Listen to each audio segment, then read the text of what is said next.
tree. I was trying to get rid of it yesterday because it was driving me fucking nuts. I had to like change a bunch of passwords and shit. It took me like an hour to get this thing figured out. But Yeah, yeah. It is like a damned if you do, damned if you don't situation yeah. sometimes. All right. Looks like it's working. Beautiful, yeah. It says it's live streamed 200, on my end. 250 years of freedom with Hermes Fuck Auslander. We yes. are fucking live. Yep. Got it on the iPad. We're rocking and rolling. So dude, I was having a good fucking day today. Oh yeah.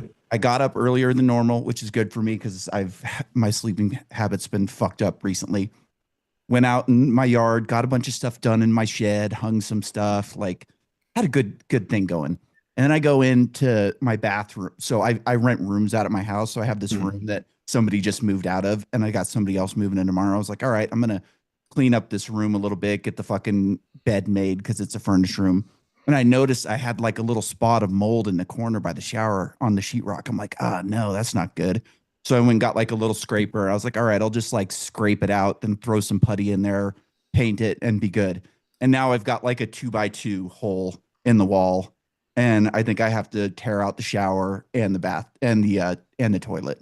Damn it. It's just got fucking mold everywhere. So it was like Yeah. things were going so good until they weren't. Yeah, I mean, that's the story of a homeowner, though, right? Like it's always on you situation, and you Yeah. always have to be the solution to these fucking issues, man. And it's like Yep. it never stops either. Nope. Like if it's not one thing, it's another thing, you know?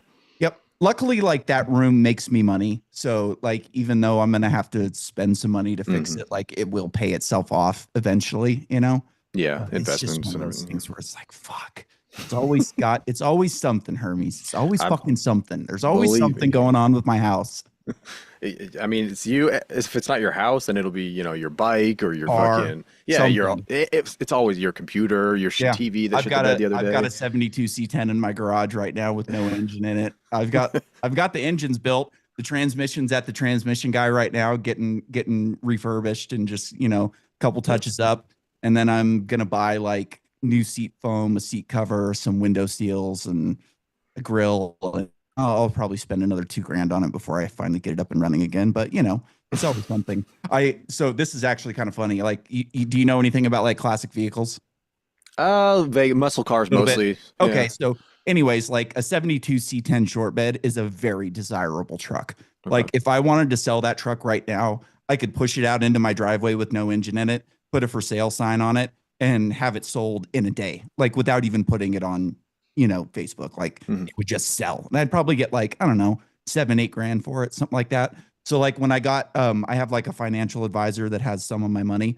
And I was telling him, I'm like, yeah, I'm gonna rebuild this truck that I've got. And he's like, you should probably wait and do that later. I'm like, dude, this truck is like as liquid as it can get. And like I can get like maybe, 5 to 10 grand for it right now. And if I put an engine in it, I'll be able to get like 15 immediately. Hmm. I'll spend $2,000 on an engine and it'll immediately, Yeah, that sounds like up a the fucking. price. And he was like, oh yeah, do it then. Yeah, that sounds like a no-brainer. Yeah. Yeah. Absolutely. Yeah. Well, So I you gonna have to do go it on. then? Oh yeah. Oh yeah. I'm doing it. But I've Okay. got the engine already. It's sitting at my mom's husband's it's in his garage right now. We're just like it's just Okay. taking a while to like get everything going. Like Yeah, like a I paid a process of guy it. to rebuild the engine and he's gonna come and do the install with us. And it's just been like getting little things done and looking for time to do it at the Hmm. same time. So I'm hoping by the end of the summer it's gonna be up and running. Yeah. Heck yeah. Well then, Be nice. I'm sick of not having a truck. It's like being a homeowner and not having a truck is a fucking nightmare.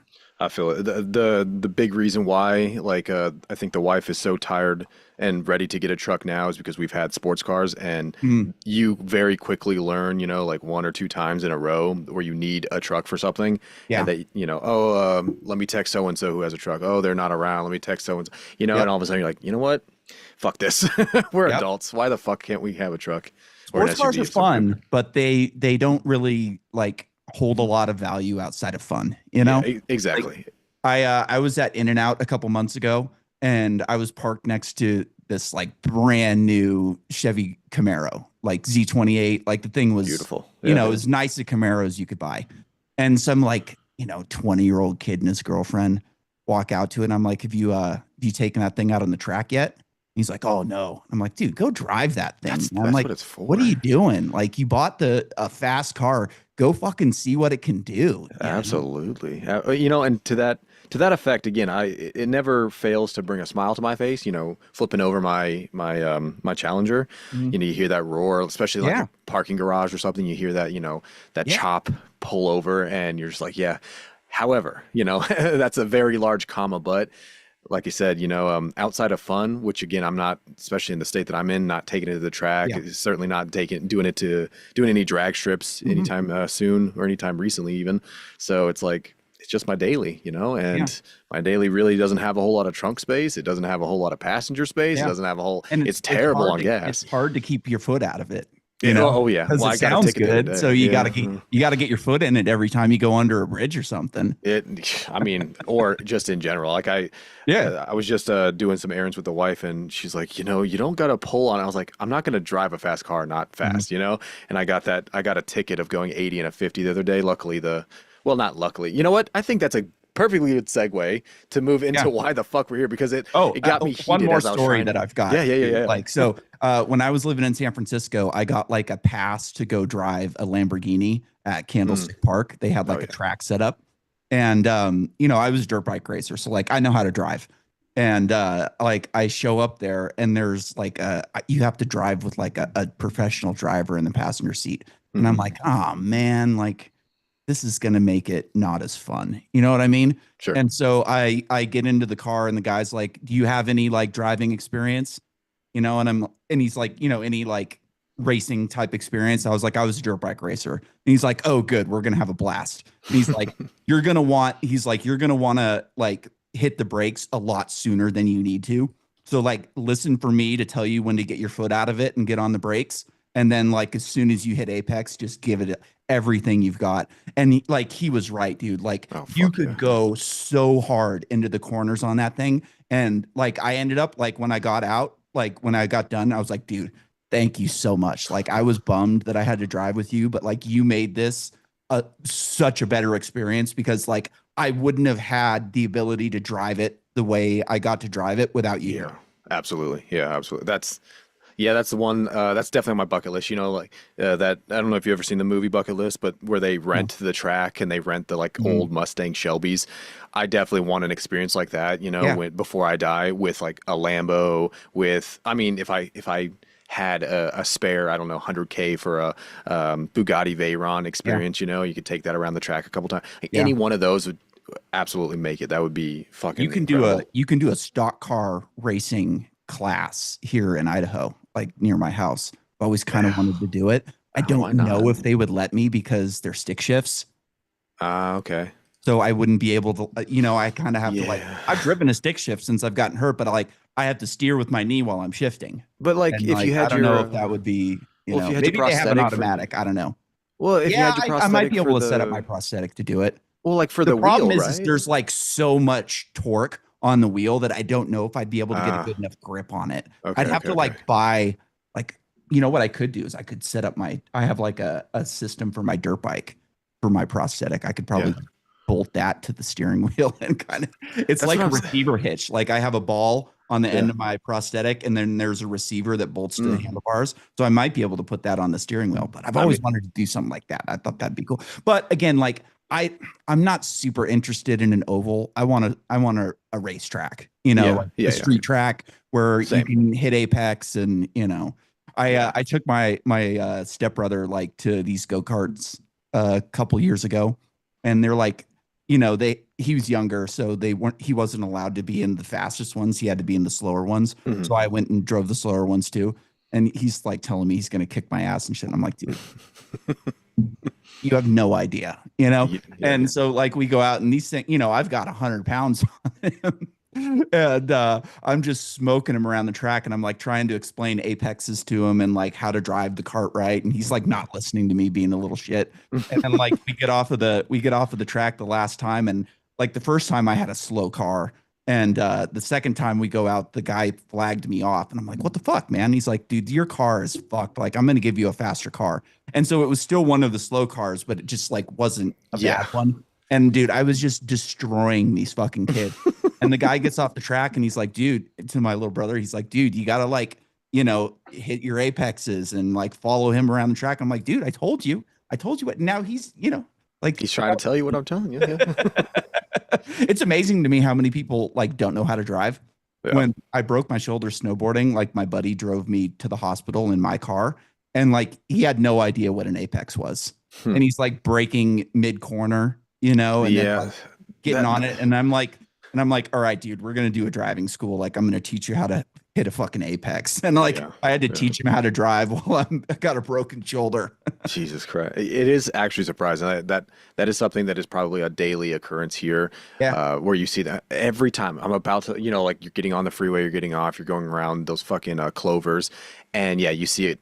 You see it every single day. Everybody's braking like either into it or halfway through it. They're hard on the brakes at apex. Yeah, and it's like, what?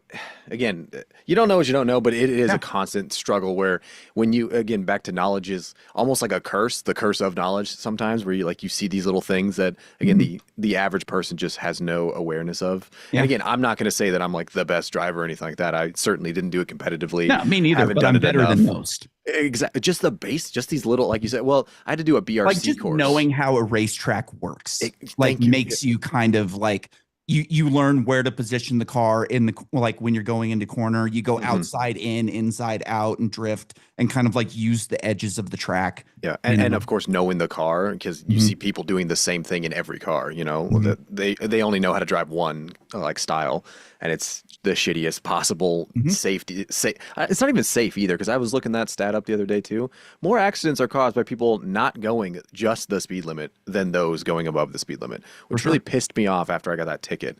Again, like Idaho's bad for like drivers not being aggressive enough. So like one of the things they do is when they get on the freeway, you've got this merge lane that goes on for like a quarter mile, half mile type of thing. And immediately, as soon as they get to like where the lanes meet up, they like come to a dead stop and like want to get over instead of using the entire merge lane. It drives me nuts. Figure out how to zipper. And again, like I don't know, man. We can curse the curse of knowledge. Yeah, I feel like we're gonna be talking about it a lot. Dude, we could 250. Yeah, we could talk about this type of stuff all fucking day, but I think we should probably get into the reason we're here, which is Happy Independence Day, right? Yeah, Happy 4th, man. Absolutely. Declaration of Independence. The best piece of literature ever written. I could not agree more. I'm, and anytime I see, luckily, I think the area I'm in is pretty military heavy. I saw a lot of shirts out today. I saw a lot of like We the People, Happy 250 from everybody. And because of FIFA, I have been seeing a lot of foreigners around.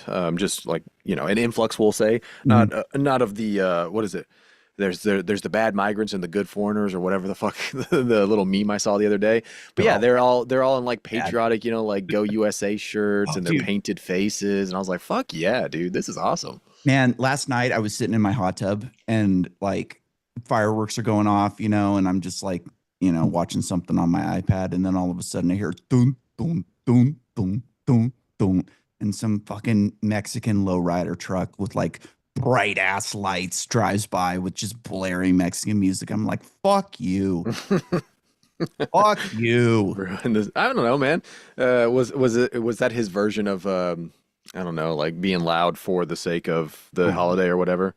Or just his usual? They're everywhere. Yeah, just as usual. Everywhere. Yeah. Speaking of which, you motherfucker. I need to hurry up and release that last one. I've been so fucking busy the last 2 weeks that our last episode hasn't actually. I noticed that. Yeah, I kind of thought that maybe you just put it on Patreon. I was like, he probably just put it on Patreon. No. I ain't scared of nothing, man. I'm gonna put that out for everybody. Well, I just thought you might have needed a Patreon episode. I didn't mean that you were like scared to put it out. Like I just thought you might have needed a Patreon episode. No. I would have sent it to you nonetheless, so you had access to that. If I did do something like that, I always try to do that. Released it. I need to. The nice thing about having a TBI is like I don't remember anything I say when the podcast is over. Yeah. Well, this would be a great follow up because obviously that was 372, so 373 being the perfect Nick back to back special episode. Yeah. I had one that was supposed to be recorded in between, and now that it's not, it's gonna actually go really well that I'm recording it after the 250 episode that we're doing now. So I didn't even with all think of the about it. I should have done like 2 episodes a week for like the last month, so I could have done episode 250 today. on 250, Because I'm yeah. on like 227, so I could have done it.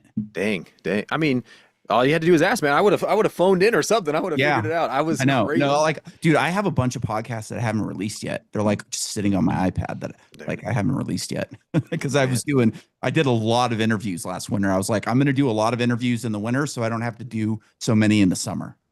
Fair, yeah, yeah. That was my yeah. 250 long has since passed on the Scuttlebutt podcast. But Yeah. welcome everybody. What are we drinking on for the fourth? Man, I got an old fashioned. I made a triple today. oh So Jesus I'm in a Christ. solo cup because I figure this could be a long one and I want to get a little sloshed. Yeah, So, there we go. you know, There we go. I got a See, triple today. fuck yeah, dude. I'm doing the an old classic beer in the beer stein, and what better way to celebrate like the excesses of this country and the fourth and everything than getting a giant 20 24 or 30 pack of this Kirkland lager. This Ooh. it's 4.5%. It is like as basic of a beer that you can get. However, and I this is not a comma but in a bad way. This is comma but in the best way, is because this is like a Helles style, like like German Bavarian style beer, and it Okay. is absolutely delicious. Like for these are less than a dollar. If you do the math, they're less than $1 a can Damn. for the total price of this, Cheaper and than soda. it's so yeah, it's probably like 80, 85 to 90 cents a can, and it is absolutely like I would actually drink this off the tap or at a restaurant or whatever. Like it is actually a good beer. So the fact that it's, just what better country, to be in. Like this is Yeah. just quintessential, Costco, level indulgence, and it is to a level that Kirkland now is luckily known for. You know how people used to like look down on like certain like Yeah. Kirkland brands or like bulk buy brands or whatever. Like, oh yeah, they're only cheap because they're cheaply made. Kirkland has luckily been able to outpace that. And if you see, I think this one is actually made. Because I don't know if you are familiar with how Kirkland does a lot of their like I bulk am. items. Like I remember back in the day, I don't know if they still do this, but like if you bought a bottle of Kirkland vodka, it would say like somewhere on the back, like Yeah. bottled at Grey Goose. Exactly, exactly. Well, basically, how they get it so cheap is Grey Goose can only bottle so many, so you Yeah. always have leftover. Like, and I went through a huge distillery tour when I visited my buddy out in Kentucky for his birthday last month Cool. or 2 months ago, and that's basically what a lot of these distilleries do. Is like they'll have this giant vat that needs to at least make 100 bottles, but Mm. every single time they'll either have 99 or 101. So that Mm. extra bottle from whichever batch they're making That was that time Costco. always goes into either into a bulk bin, which Costco is famous for buying, or it goes into with whiskey it's like specialty bottle this and Yeah. that, but beer there's no such thing as specialty bottle whatever. Yeah. So they have giant, this one's actually from Bend, And with something Oregon. like vodka, nothing settles. So it's Yeah, not like the bottom of the tank exactly. is any worse than the top, you know? Exactly. Yeah. So which is why, like you said, when you look on the back of the bottle of these Kirkland brands, it'll tell you where they're sourcing, Mm. Kirkland, whatever. I probably never told you this before, but I worked at a winery in Northern California for a couple summers. Yeah. I think it's come up. We've talked quite a few times now. It was cool. But that's where you It learned was how like cool your to, like, sommelier like flavor notes and yeah, pretentious not things really. like that. I don't know enough about. I don't know anything about wine. I never learned. Like, I never worked at restaurants that like had anything to do with wine. I did an interview when I lived in Maui for this like expensive wine bar, and the sommelier asked me like 5 questions. He's like, "Dude, this place isn't for you. Like, you should Yeah. go apply at this bar." And he told me You're to gonna be a better apply bartender. at, and I applied there, and I got the job Yeah. immediately. You I just you also like I don't have a taste. I don't like wine. Like I've never really been a fan of it, and I just never learned. yeah. You know me. I know what I like, and I know Yeah. how to tell you that I don't like something. With wine, it's like I know red wines that pair with steak. Like I Yeah. like a red wine with steak. Could I tell you all the tasting notes of the red wine or like what specific brand of the red wine? No, I'm not gonna I get that don't. far either. Dude, I don't even know anything about whiskey. Like I like whiskey, and Yeah. like my mom's husband was asking me, like we were at our dinner the other day, and he was like, "What kind of whiskey have you been drinking?" Because like he likes Woodford, and I drink Woodford with him most of the time. And I was like, I bought this bottle of like 12-year aged Bullet Rye, and I really like it, and I like it better than Woodford. And he's like, "What do you like better about it?" And I was like, "I don't know. I don't have the vocabulary to like tell you what I like better about it. It has like more of that like gasoline type fucking bite to it. You know, I don't Mm. know. It's a rye. I mean, yeah, it's probably got Good. that pepper and Yeah, is it a a higher little proof spicy. and Like it's good. I like it, and it's right. cheaper than the Woodford, so I'm good with that. That's the thing about rye, and that's where a lot of my palate came from. Now, we're talking about whiskey. I can get as pretentious as they come, right? But at the end of the day, I'm always going to tell people the only wrong way to drink whiskey is not to drink it. Yeah, yeah. Having said that, though, yeah, I can. The thing, though, that I would argue against wine versus whiskey, and I know we're very One's for 250 pussies spirit. and one's for pussies and one isn't. That's honestly a great distillation of my thesis there, Nick. You might have nailed it on the head there. But I was gonna say more politically correct rather is the variance. Like Mhm. if you look at a Scotch or a peated Scotch, I doubt there is a single palate out there that can't tell me. Now, again, to your point, can you articulate that it's peat versus whatever? No, most people will be like, "Oh my God, that's so smoky," versus the other Mhm. one's like, "No, that's not as smoky." I like I, a smoke. I like me a too. smoky bite. I like a charred barrel. Me too. Me too. But most people, even if they're not familiar, like even if they don't know the quote unquote, correct term to call Mhm. it or the pretentious, vocabulary, they'll still be able to tell the difference between two or three whiskeys. Like Mhm. if they're distinct, differences. Whereas wine, I challenge you, outside of a red versus white, how many people can really like distinct? Well, this is a, Yeah. Napa Oh, Valley, dude. I, California wine versus when whatever. I No. when I worked in San Francisco, like we used to run out. We sold more Bud Light than any other light beer. We had Bud Light, Coors No, yeah. Light, and PBR. And anytime we ran out of Bud Light or Coors Light, I just put a PBR on the And tap most and people. sold it.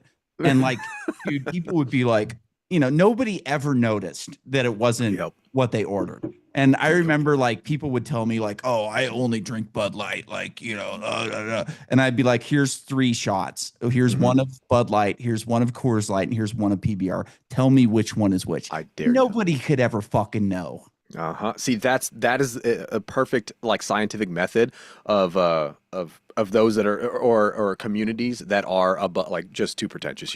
If you're that because an IPA, somebody did serve me an IPA the other day, and when I was drinking, I told them I was like, I don't think this is the lager I asked for, and then Mhm. I ordered Well, the yeah, an lager IPA the is second time. different, Right, right. like an IPA versus a lager, like you should be able to tell the difference in But that. how many Like, people are fucking drinking 3, 4 IPAs and they're like, oh, this IPA is, mhm. so much better than this IPA and this.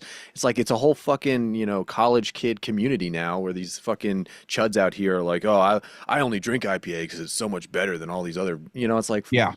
it's piss water. You know it's piss water, and you're Mhm. just trying to pretend like it's not piss water because all your friends say it's not piss water. Fuck you. Yeah. All right, fuck you. Yep. And but again, to the whiskey argument, why I say I think I do, why I would love, to die on this hill for whiskey is it doesn't have that same level, where Yeah. it's like people who drink Scotch can tell you, okay, this is definitely a Scotch. Now, could they whittle it down to the absolute, minimum?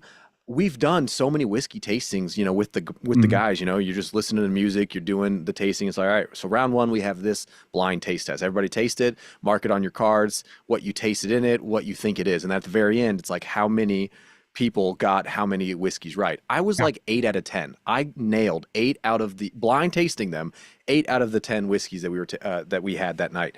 And again, there's just like 1 ounce pour, so we were still a Mhm. little slosh, but I won't say we were completely drunk. Yeah. Yeah. and and I was like, no, this are now again, it wasn't like that I was the best, like, oh, the notes I get are, oak and Yeah. charred this or anything like that. I was just like, I well, that can't one speak just to tastes that. well, I was like, well, this one just tastes more sweet. So I'm guessing Yeah. that's like higher corn, right? And I was like, this one definitely is more pepper. So that's got to be a rye. And this one, I was just whittling it down to like the dummy proof, degree. And I don't know that anybody could really, like you said, beer. People have done this study with wine where people who are like Yeah. sommeliers have proven that they could not tell the difference Mhm. between like $100 glass of wine and Yeah. a $1 glass of wine. Yeah. Nine I've times seen out that of ten. happen before. Yeah. However, the whiskey guys, I don't know They if we're know. just, drinking more of it, so we learn more of it, but 9 times out of 10, we can at least put it in the right ballpark and we'll be Yeah. confident and be like, yeah, this is the ballpark we're in. And the rest is up to, the subjective experience of the user. What kind of And that's scotch do you like? I like a Lagavulin. Lagavulin is a great one. I like a Lagavulin, Lagavulin. Lafroig, It's you got know, like it's got that smoky bite to it. I like it. and that's I definitely appreciate peat again more than I think most people. You know, you have to like that smoky, that peated, that bitter. I'm kind of Lefroy. embarrassed that you know more about booze than me, and I bartended for 10 years. I know, no, no, no. I might be able to espouse more about whiskey. That is the only liquor. Like, don't ask me about cocktails. Don't ask me about wine. Don't I ask me know how to about make them beer. Don't, good. I just don't know any of this shit. You know what I yeah, mean? don't ask me any of that shit, man. But you tell me, A lot of the time that I bartended, I didn't really drink, you know? yeah, fair, fair, fair. Which is again probably smart. Just like cocaine dealers shouldn't be getting high on their own supply, It's right? like I always related it to like, you know, you have buddies that are contractors. You go Mhm. into their house and they always have a wall missing somewhere, Yeah, you know, because they've got all these half projects they want finished. to do. And then they Yep, get home from work and they're like, fuck this. I don't feel like working on this today. I just did framing all day. I don't want to fucking work on this room. It's kind of the story. same thing, you Yeah, know? story And of my like life. what a lot of people don't realize about bartending, and I would always warn people on this, that because everybody like wants to be a bartender at some point, you know, like not everybody, but a lot of people do. And I go, the thing you don't know about bartending is like most of the job is cleaning, Cleaning, yeah, unfortunately. Yep. a lot of cleaning. And then you get home from work and you're like, I don't want to do the fucking dishes. Yep. I Yeah. just See, did dishes all fucking day. that was me again. Last night I was making cocktails, and I'm there's this one that I've been drinking more of. Like, I really enjoy it. I don't know the name of it, but it's Irish whiskey. It's like two parts Irish, one part bourbon, simple syrup, and sweetened lime syrup, and Hmm. then just shake it up with ice, throw it over top of a cube, right? So it's like a Kind of like a whiskey citrus sour. kind of, yeah, like a whiskey sour. It's not Kind of. it's not It's it's in the same ballpark. yeah, it definitely is. Yeah. I don't remember where I found it, but I was like, that's one I can remember. So I can always make that one. I never have Yeah. to worry about like, opening up the book and be like, all right, what was that ingredient or what's the Yeah. cucumber My accent or mom's whatever. husband keeps telling me he wants me to make him a Sazerac, which is kind of like an old fashioned with what's that shit? Something Um with that Sazerac rye as the no, it's that base. what's that stuff called? It's that European booze that makes you hallucinate if Oh, you drink a lot of absinthe. it. Yeah, yeah, yeah. It's like an old fashioned with absinthe. Okay, And you like interesting. melt the sugar instead of like crush it. I mean, I'm sure whatever your palate is, I'm sure it can hit, but I don't really those like complicated absinthe. I don't ones, like black licorice. It's got that fucking black licorice taste yeah, to it. And I'm not a yeah. fan. I'd be with you on that one. I don't like the absinthe at all. Yeah. You try it as a novelty that one night or whatever that, Me and my for the buddy first drank a bottle time. of it one time and we didn't hallucinate. Oh You no. know, No, you never do. I mean, there's the whole if I want urban to legend hallucinate, I'll behind take that. some fucking mushrooms or smoke Right? some DMT. Like I'm not gonna drink a bunch of fucking nasty liquor that I don't like. God damn it on the 250. What are your plans for the 250, man? I got This is smoked it. chicken wings. Yeah? This Fuck is yeah. it. I'm gonna watch some dirt bike racing after this, and this is it. I ordered pizza. I ordered a big fucking extra large pizza, which is like a 24-inch yesterday. So I've Hell got leftover yes. pizza for today. I'm gonna do this. You know, I worked in the yard earlier today, and get done with this, watch some dirt bike racing, and then go sit in my hot tub, and that'll be it. Hot tub is the one thing that I I go in definitely. my hot tub every night. Yeah, I I know. love I'm my hot envious tub. every time you bring it. I'm like, ah, damn, that Yeah, sounds so I love good. it. It's Sounds fucking so good. great. You know. Oh man, what you don't have any? I was curious about like traditions and stuff because Yeah. obviously I don't have any like like I I'm have a not a big family, but holiday they're guy. not. I'm No, not a holiday guy. I feel like most American holidays are like just cash excuses for grabs. corporations to Yeah. grab your fucking cash. Like I've never been a birthday guy. Like I don't really care about birthdays. I think kind of dumb. Yeah. I think like once you're past 21, like and you're a man, Yeah. like you're kind of a woman if you like make a big deal out of your birthday. Unless you like handguns, which is one that Yeah. was like the last thing that I celebrated was Yeah. because That's why I this said like after fucking 21, there's like it's all downhill from there. There's nothing really like big deal. yeah, Like insurance goes down and I turned 65. 40 Yeah. this last year. Like we went out to dinner. That was it. I don't really care. I feel that 100%. That's why I'm curious. Like this is like the most. Uh, I used to have the most fun with the easier holidays, is how I'd say it, because I always hated Christmas because it Yeah. was always like stressful. All the family's coming. We got to go to church. We got to blah blah blah blah blah. Right. New Year's was similar in that vein, is because it was always following Christmas. I just remember, similar like bartending. We're always cleaning up from Yeah. Christmas. We're always getting rid of all of the family members and The, whatever the family fucking members. uncle or aunt that you hate is Yep, yep. making That your I life have to be nice miserable. to. Yeah. Yeah. Same thing with Thanksgiving. Like stressful. I gotta, buy, I don't I'm the even know how racist many. uncle on Thanksgiving. Yeah, I luckily have graduated into that now, which Yeah. is fucking. I am that racist unk now, as they Yeah. call it. But it's but yeah. Whereas Fourth of July, it was always like my dad would grab myself and the brothers. We would go out to one of the local like Indian stands or whatever the Mhm. local stand was that we were, whatever state we were in. And the best I grew one, up in California and like they fireworks didn't were, like it. you know, Yeah, you could buy they the weren't shitty allowed. fireworks, but you Yeah, couldn't they buy weren't the good allowed. ones. Yeah, that's what I say. The Here in best one that we Idaho, like had. fireworks are all legal. So like everybody around me spends thousands of dollars on fireworks. So I don't spend any money. I see Okay, so plenty of them. you get to Yeah. enjoy the show. Yeah, Yeah. yeah. I use the what in an for to use an economic term, the freeloader effect when it comes to fireworks. Hey, everybody, there's the ebb and flow of all of those facets Yeah. for a free capitalist Mhm. society, and I think that is a Yep. perfectly justified one. I have no problem riding the coattails of the freeloader effect when it comes to fireworks. They're too expensive and like I know too much about economics to spend money on fireworks. Yeah. Well, and again, it's like it is, there's a specific time and age for like, especially like But if you boys. ever need fireworks, I can buy them for you and send them to you. Yeah. Oh, of course. Yeah. I'm I sure don't know if there's. that would get the ATF called on me if we got busted.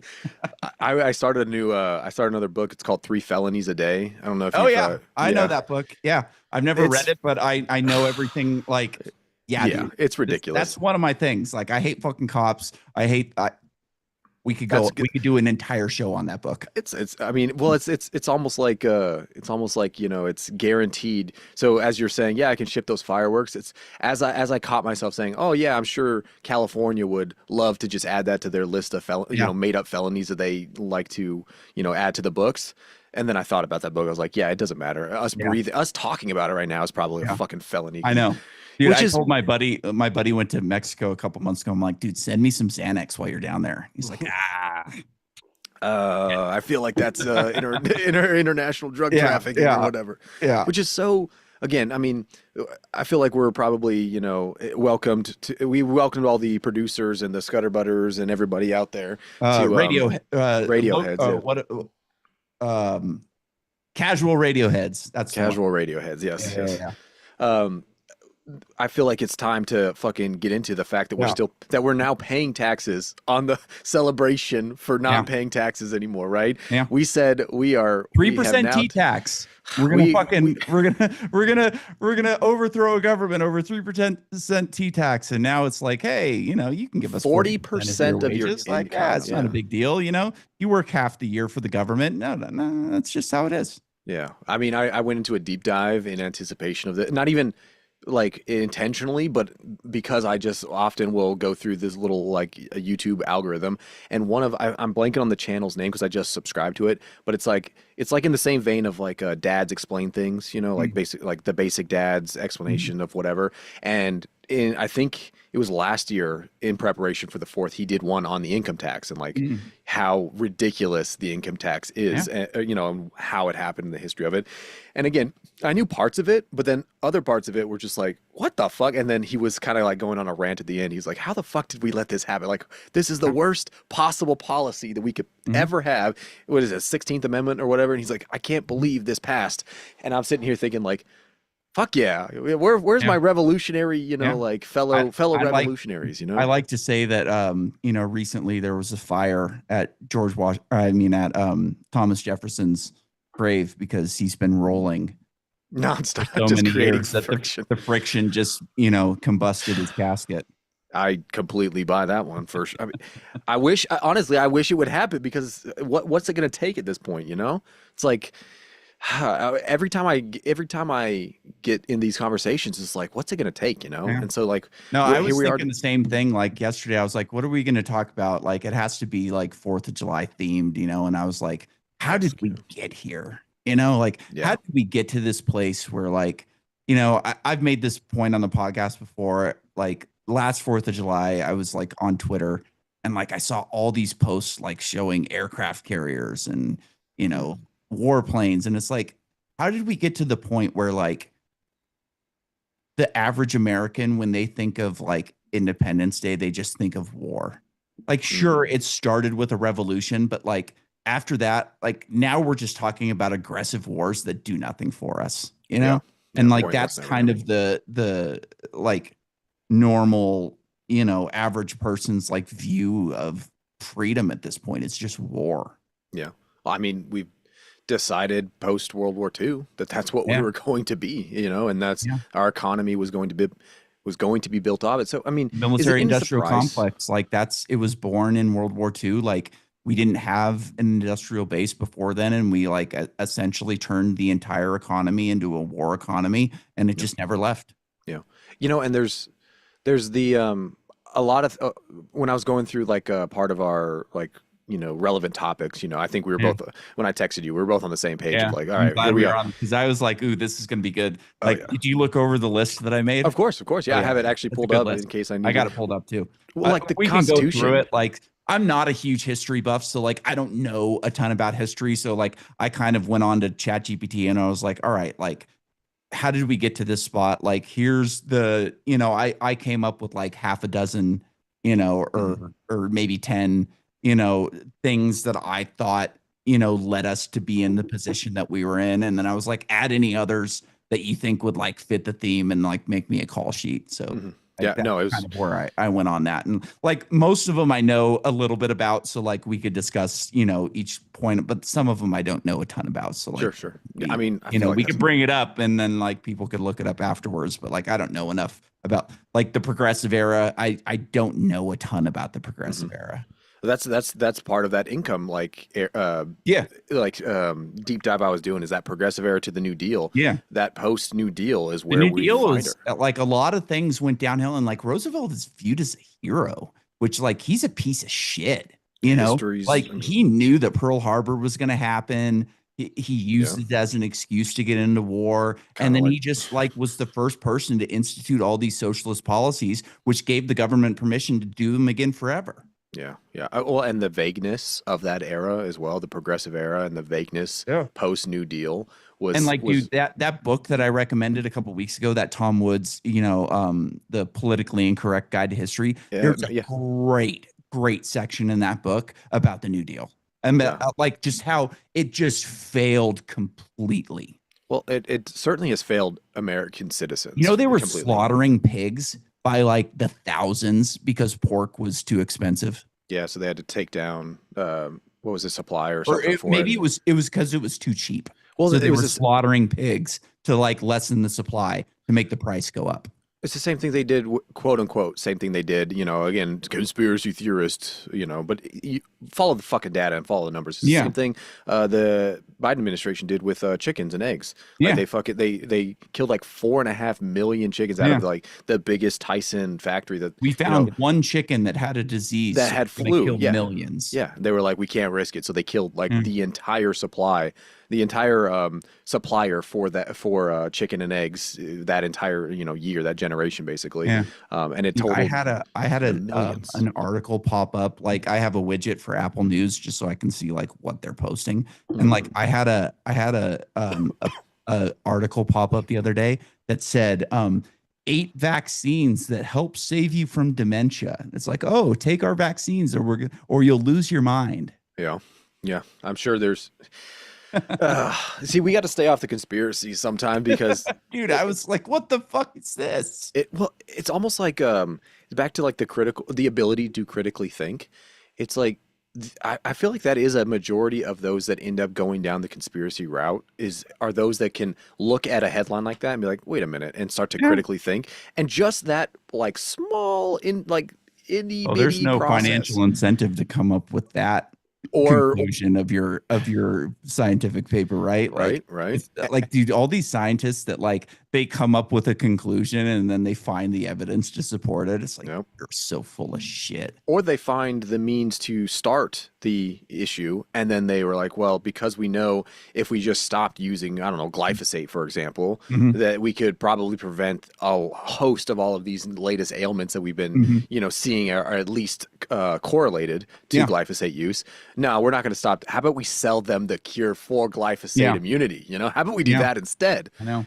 It's I like, like Thomas Massey's like position on glyphosate. He's like, like it needs to be limited and like regulated and like all these like I'm not for regulations, but like this stuff's fucking poison. But again, like I wouldn't ban it. I use it, yeah. like I don't use it in my garden, like I Well, it's have like, I have like we have like water that is like farm water. Essentially, it like Mm, goes through ducts and it's agricultural water. And like I don't use that on my plants because I know like what what's in farmers are it? using on their fields. So like I Mhm. don't use that on any of my like fruit trees or any of my garden stuff. Like I use my city water on that shit. But like I use Roundup to kill the stuff on the perimeter of my property Yeah.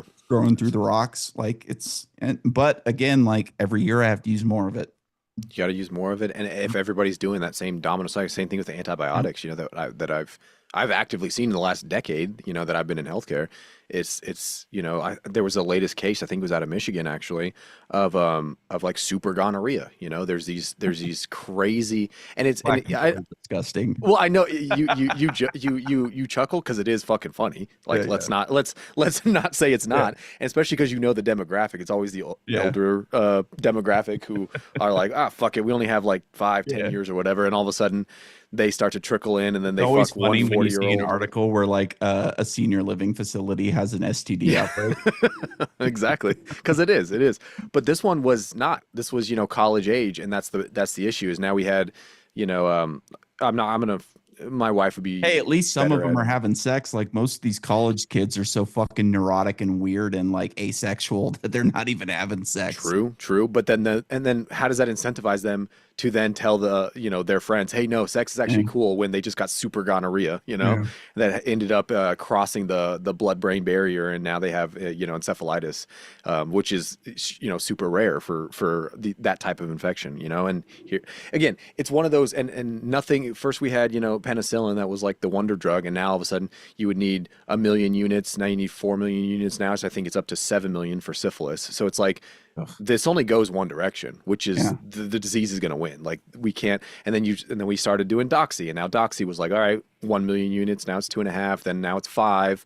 So if we're going in this direction, you need to basically like nuke your body with this latest antibiotic that we hopefully are able to catch up to the disease with. Yeah. You're still always catching up. You're never actually succeeding. You're never eradicating, which is again, is a very like good distillation of what's going on with the country. It's like Yeah. you erode one fucking right, or you erode one fucking idea even about your God-given inalienable rights, and all of a sudden now here we are with 40%, 40+% income tax, and calls for the exact same thing that happened in that New Deal. That was what Mhm. irritated me Oh, the most the out of all of it. Green New Deal.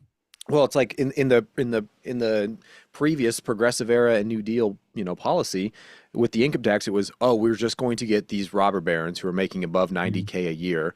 When the average person's making 800 a year, yeah, 90K. It's like, oh my God, yes, we got to Yeah. make sure that they pay. That was literally in the legislation, was we got paying their fair share. It was Mhm. like they have to pay their fair share, right? They have to pay their fair share, Yeah. and it's only going to be to the ultra wealthy, the ultra rich fair share. And Yeah. then lo and And you know behold, what? And you know what's crazy too is like those people of that time period would view Trump as a socialist yeah. because he is. I, okay, so I mean, yeah, the opinion goes back and forth, and we talked about this, I think, So probably many on the last government one. programs, so much like he's taking over private companies and like demanding equity in private companies right now. Yeah, yeah. What's your take on the? I mean, brought up Trump. What's your take on the birthright? The latest ruling on the birthright Get citizenship rid of shit. it. I like it's so stupid. Fuck you, Supreme Court. Was it You know, 14th Amendment, right? The something like interpretation of that. Like 14th, no, 14th A and B just and because you sneak into this country and have a fucking baby does not mean that that baby gets a citizenship. That's ridiculous. it has definitely enlightened. I have definitely become more enlightened with the topic because I'll be completely honest. It was not in my lexicon, let alone my prefrontal to weigh in on birthright citizenship. Outside of the fact, I was like, well, like how many people is it? What's the actual like birth? To What is me, it? it's like a Birth? squatter thing. You know, like Yeah. squatters go into a vacant house and say it's mine now. Well, the crazy thing that Mhm. okay, so this is the part that I'm curious as we continue on for 250 is like how, again, back to the erosion of ideas, how we got to the place where there's this like fucking jujitsu of political discourse as it relates to like birthright citizenship, right? it was the amendment exists as a way to not segregate and not to persecute freed slaves, so that they had rights the same way that any other freeman who wasn't black would have. Right. That was Yeah. like the main Right. ethos And behind like it. my take on slavery right now, like in, because I watched a lot of videos on Twitter, I wish that plantation owners would have just hired white workers and saved us a lot of problems. Yeah. Well, that's a not a. I was going to say interesting day. Face. That's not even interesting. That's just a logical take right Yeah. there. Like we would have had a lot of less issues in this country right now if you just would have paid for white workers. Fucking Well, ass. outside of the indentured servitudes that we had to Yeah. set that we're Well, setting not to up the say that I'm country. pro-slavery. Like I just, if we had a less black population right now, we would have a lot less crime.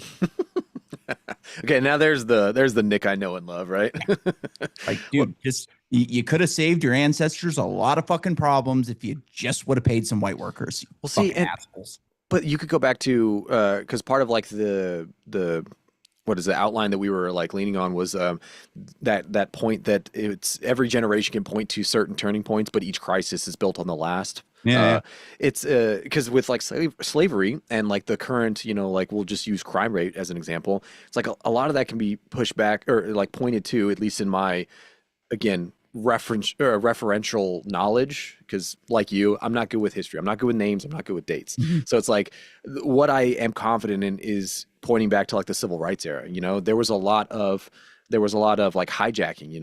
People Wouldn't always have point to needed like, it if they would have just paid some white workers. well, see, that's like taking it down. That's like taking it even further back, and it's like, would that have? I mean, slavery would have probably seeped in some way, right? Because it was a worldwide thing. Yeah, yeah, no, I don't. I'm not one of these people that thinks that America is uniquely evil for slavery. Like it's still happening in the world today. Like Libya Yeah, has slaves today. the Middle East still. Yeah, I was Yeah, gonna say and we I we mean, it's their own people are, rounding them up and selling them. It's not like it's just a white thing. yeah we were actually. I mean, the U.S. specifically had like one of the lower. Anyways, Yeah, before we no, before we yeah, keep I'm going. with you. I'm with you. Well, I don't know, man. It's just like it's so fucking complicated. I mean, back to like your question of like how do we get here? It's because I think this overcomplication, this erosion of ideas, like simple ideas of which is inalienable rights. For example, we have a constitution. We're set up the constitution. We'll set up this country on the back of this constitution. Okay, well, we need some amendments. We need some actual like added protection. A couple I'm not a years fan of later. the Constitution, by the way. Ooh, do tell. Let's start there then. I I mean, think the Constitution is like been subverted to limit liberty rather than like enable it. I think that mm. it's been like a Trojan horse to allow like big government. Like Articles of Confederation was a lot better than the Constitution.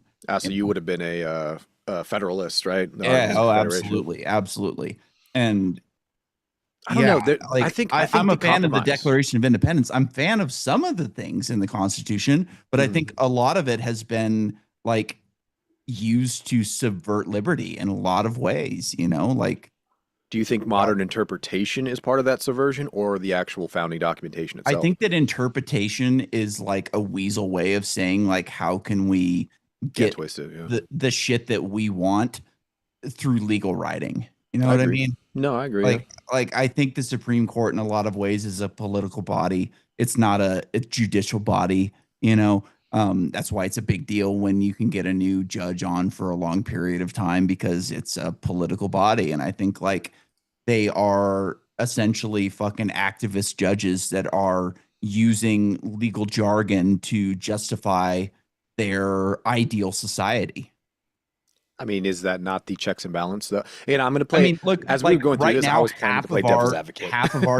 half of our Supreme Court would love to get rid of the Second Amendment, and some Sure. of them would love to get rid of the First Amendment. Yeah, And I I'm sure they agree. could come up with some great legal arguments to justify themselves for it. S- I mean, so that's again back to the interpretation. I mean, is that now just because I am on your side in that I would say like I don't want the first or the second or any of the top Mhm. 10 amendments to go anywhere or to be reinterpreted in any And like fucking way. personally, I don't think that they're necessary. I believe in bodily autonomy, and if you have bodily autonomy, you have the right to defend yourself. Rights are endowed to you through God or through humanity. Like they don't need to be codified through government.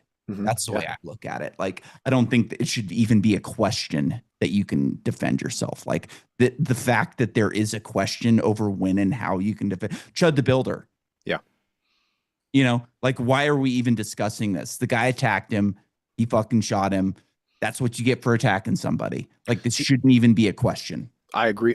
But those takes for whatever, again, back, maybe it's society shifts and therefore interpretation of, the same, Middle English, Old English versus Middle English versus Mhm. modern English, right? Kyle Like, Rittenhouse mhm. never should have been on trial for anything. It should have I just been an immediate, like, oh, this guy did this guy did the right thing. Yeah. There's no reason that we should be putting him into a courtroom whatsoever. I don't disagree. And again, I know people throw up fucking arms sometimes. They're like, "Oh my God!" And it's like you got to look at black and white here, and black and white back to like precedents and interpret and like how we're going to, like how a society will deem something like just or unjust. Because you're guilty in the court of public opinion. That's going to be at least specifically in today's day and age. That is the end of all like public opinion. Even if you're not locked up, it's like good luck not getting like look at Kanye. He got debanked. He got deplatformed.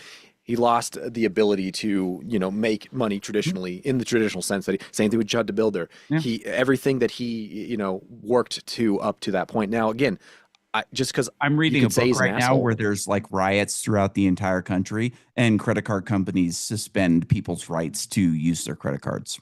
Yeah, see that's what I'm saying. Like I make a contract with you that I'm going to pay you money to allow me to have like liquid assets, like liquid, money to purchase my goods. And then as soon as it goes bad, you just have the ability to say, oh, sorry, no, you can't use it anymore. Well, see, that's why to your point of like, so you say you're not a fan of the Constitution, as it's written. Like, I'm because fans of parts of the Constitution, but like the way it's used, I'm not a fan of. Like, yeah, see, and like there's things in like the Civil Rights Act, like the fact that you can fucking get like if you own a business, you have every right to decide who can like come into your business. Remember the cake thing?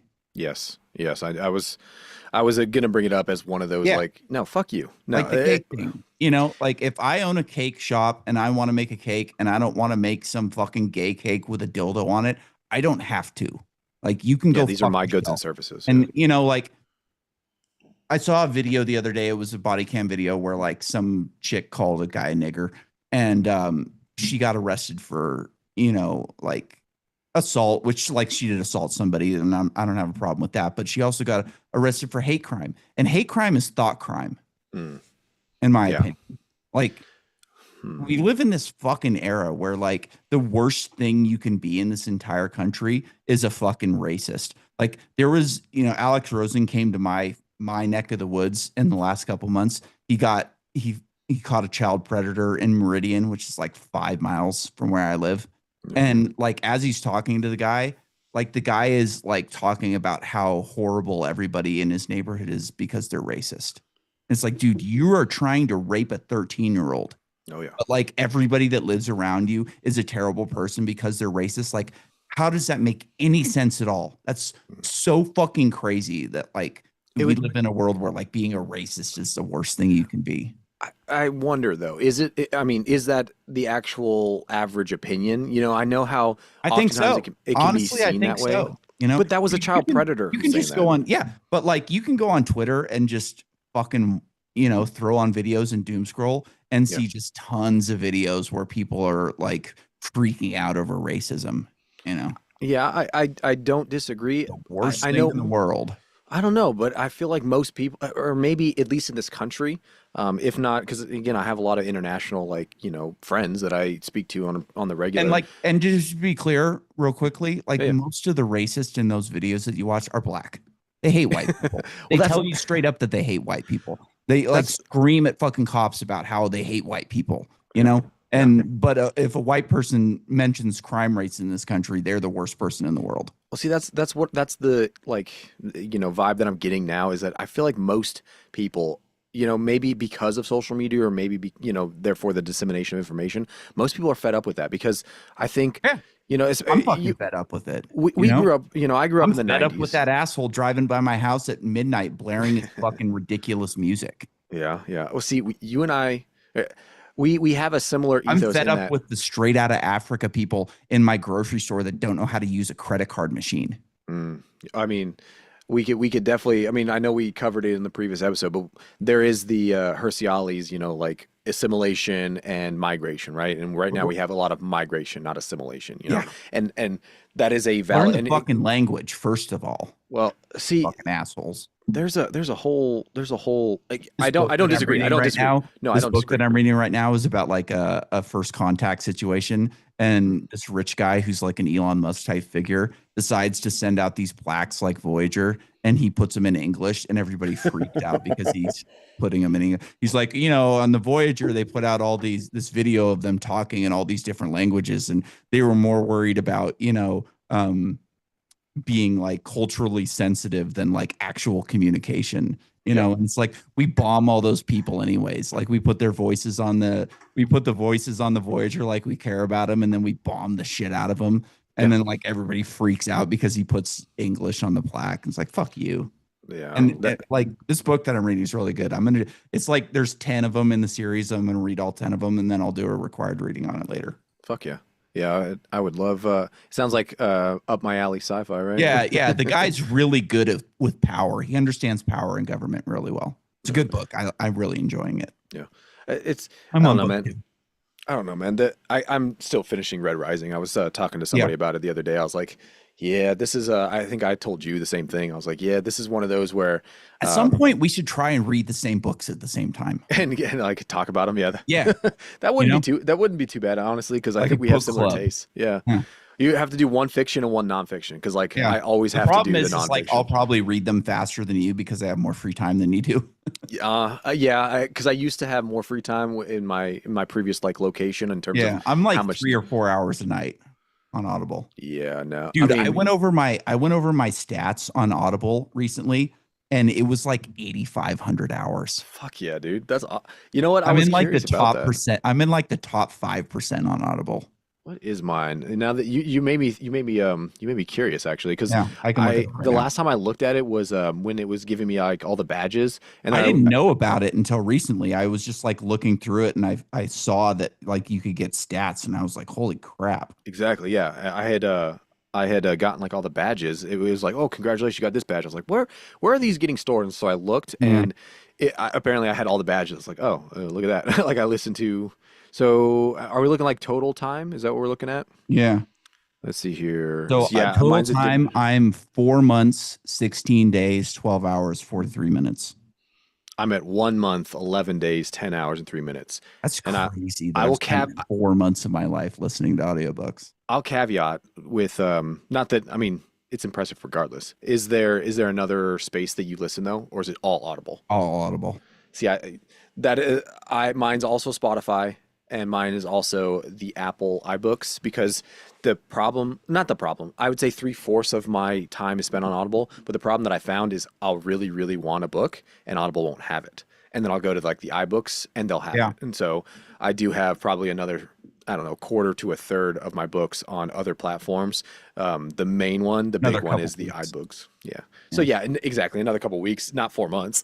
Yeah, 4 months is crazy, right? I mean, I that's don't awesome. even want to know how much money I've spent on Audible overall. You just got to do it the smart way. You got to buy it in bulk. Like I do. I buy the 24 credits at a time. that's the only way to do it. That's Yep. I buy my the wife and I 24 at a figured it time. out. Yep. Yep. Because she gets the one through Amazon, and then obviously that goes immediately. And then I was like, oh well, I want to buy like this set, so go ahead and buy like the 9. And immediately I buy 6 out of those 9, and then Yeah. she's like, oh no, I needed 4 credits. I only have 3 Yeah. left. And I was like, you know what? Why are we wasting our time? Let's just buy the max, and then through the month we'll go ahead and keep using it because Yep. if you read a book a week or a book every other week, like you're gonna fly through that. So Yeah. And there's The two thing of I us like doing about this that. Come new on. series that I'm on is they're like 16, 17 hours a book, which means I That's get good. some actual money out of them. Yeah. Well, that's the Red Rising, the Dark Age that I'm on. It's like 50 hours if you do Mm. like normal pace. It's like 50 hours, even double though. It's still 30 fucking hours basically. It's crazy. I do I think it was double 20. pace, like double. I can't do it. It just depends on the book. Like, And the reason I did one and a half for a while, and then I was like, you know what? Like I'm spending a lot of money on this shit, and like the mm, point isn't to read as much as I can as fast as I can. The point is to be entertained. So sure, like I'm just gonna do it at normal speed and sure. like get as much Yeah. value out of my money as I can. No, I don't think that's a bad strategy. I think like I you don't have a said when we problem first with reading started like this. a nonfiction book at one and a half or something like, if you're trying to read a book on economics or history or whatever, like See, mine's just the opposite. hammer that down as quick as you can. But like if I'm reading, a fiction book, like I might as well get my money's worth out of it Yeah. and listen to it the way it was supposed to be written. Mine's like I'm not going to be able to get through this series, Mm. if I don't like I have an hour. The outside of duty days where I get, maybe like you said 3 hours or so, 3 4 hours at the most.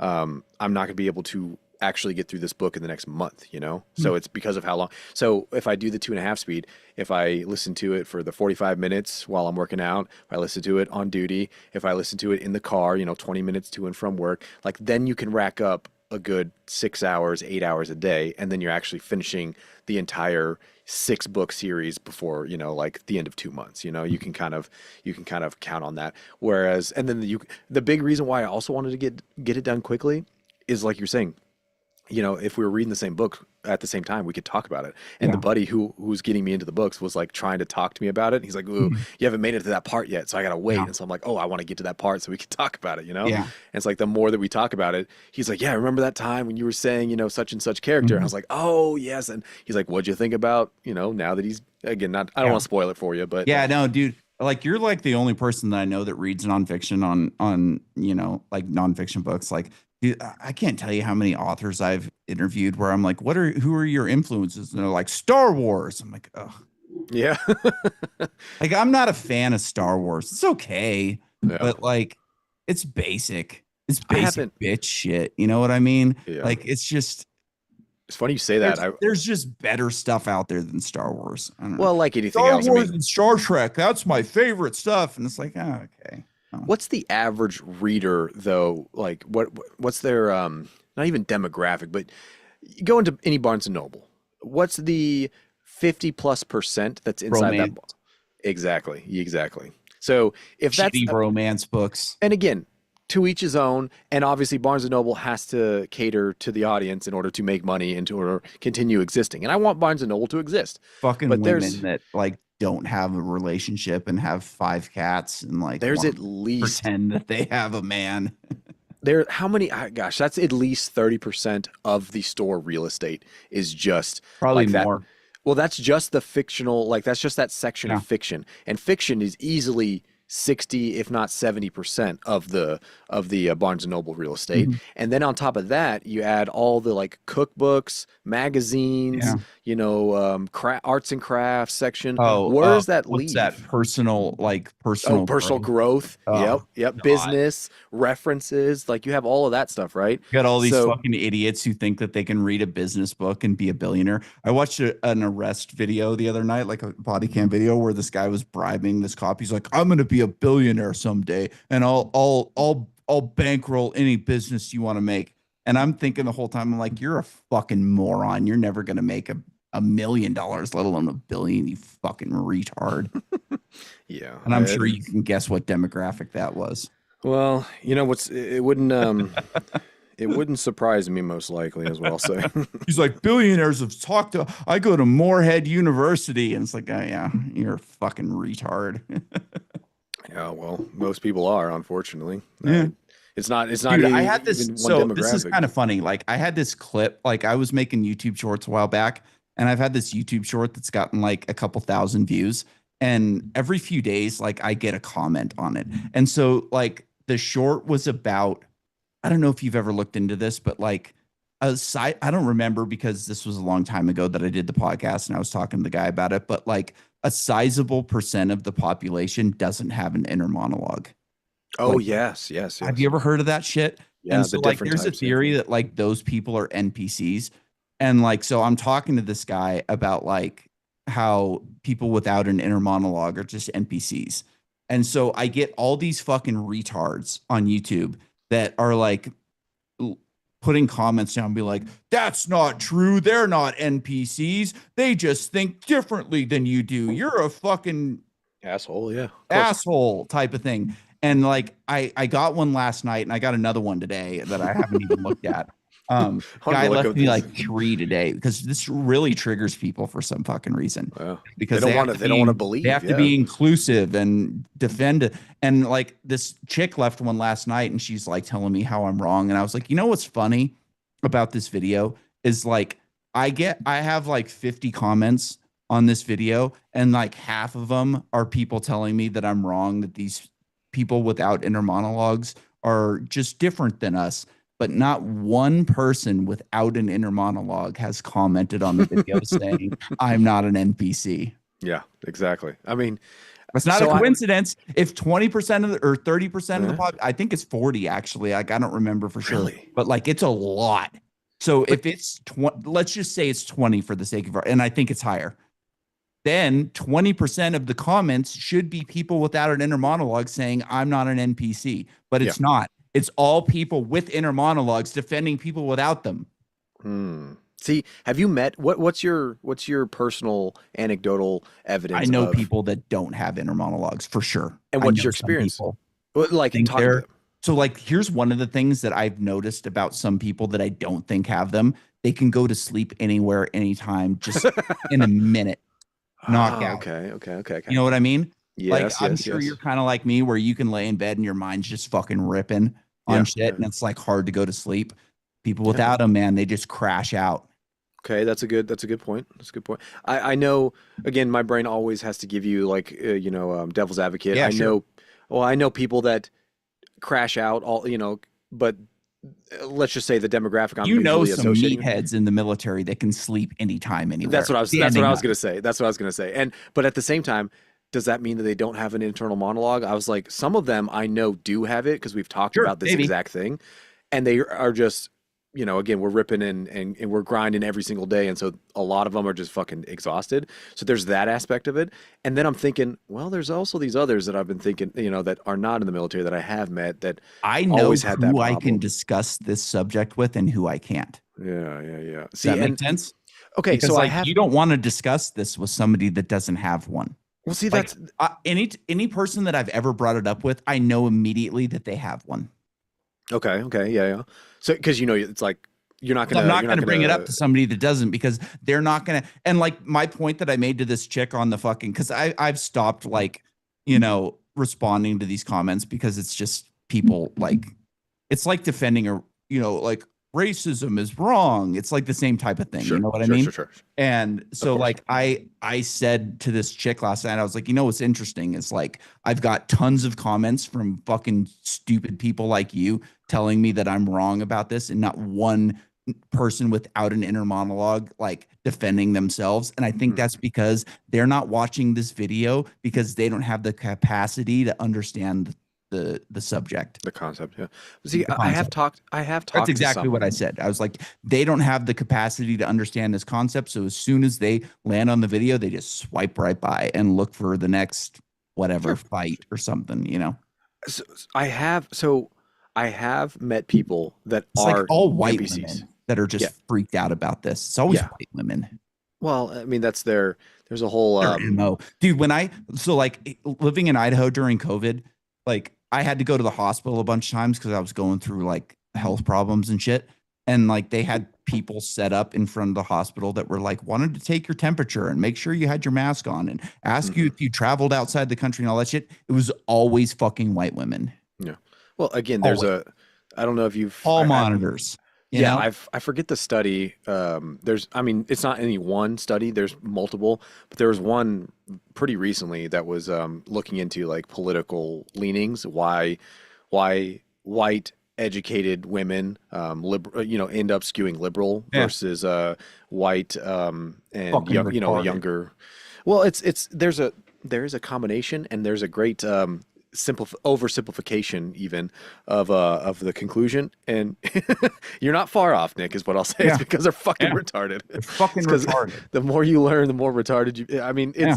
there's a lot of that aspect of it, but there was fuck, I had the And internal like monologue. retarded in the true sense of the word, like, you know, Yeah, failure not being to failure to fucking learn. yeah. What's the clinical definition? It's basically like Whoa. failure to reach minimum standard Yeah, capacity or exactly. some shit like Like that. your brain activity is retarded, as in like there's a throttle limiter on your fucking mind. Exactly. I was like, yeah, the term itself it didn't mean mentally incapacitated. Uh-uh. In case anybody didn't realize that, it's No, because anything like, can like flame yeah, retardant means yeah, it's exactly. That's what I anti-flame. mean. That's exactly what I mean. Yeah. Yeah. Like The when you put a 4-year-old on a dirt bike, you turn in the throttle screw so they can't fucking it pull the retards the throttle throttle. stray back and Yeah, fucking fly off the bike. Like you exactly. retard the throttle. That's exactly what it is. But that's so I'm sensitive. I'm a trigger. Yeah, If I hear I'm triggered, triggering you. if I hear trigger warning one more goddamn Just time. pick up that AR and blast the screen. Well, I put it up there because for 250, I want to celebrate the I didn't fact. notice it. Okay, so like I was thinking earlier, I was like, fuck, I didn't notice that AR before, so I was right. No, I put it. Well, I told you the story where I got, I should in put a some gun up hot behind water. me.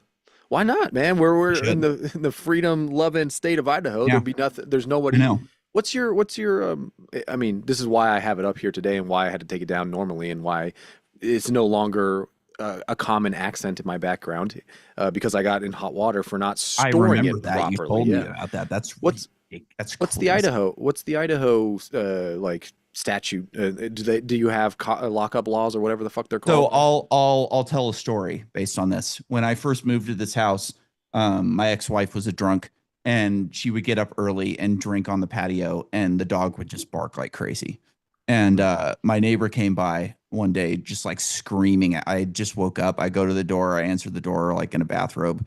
And he's just like screaming at me, like red in the face, like fucking spit coming out of his mouth, pissed off about my dog. Not that And deep. I'm like on fentanyl all the time because I'd just gotten hurt. And I go, hold on a second.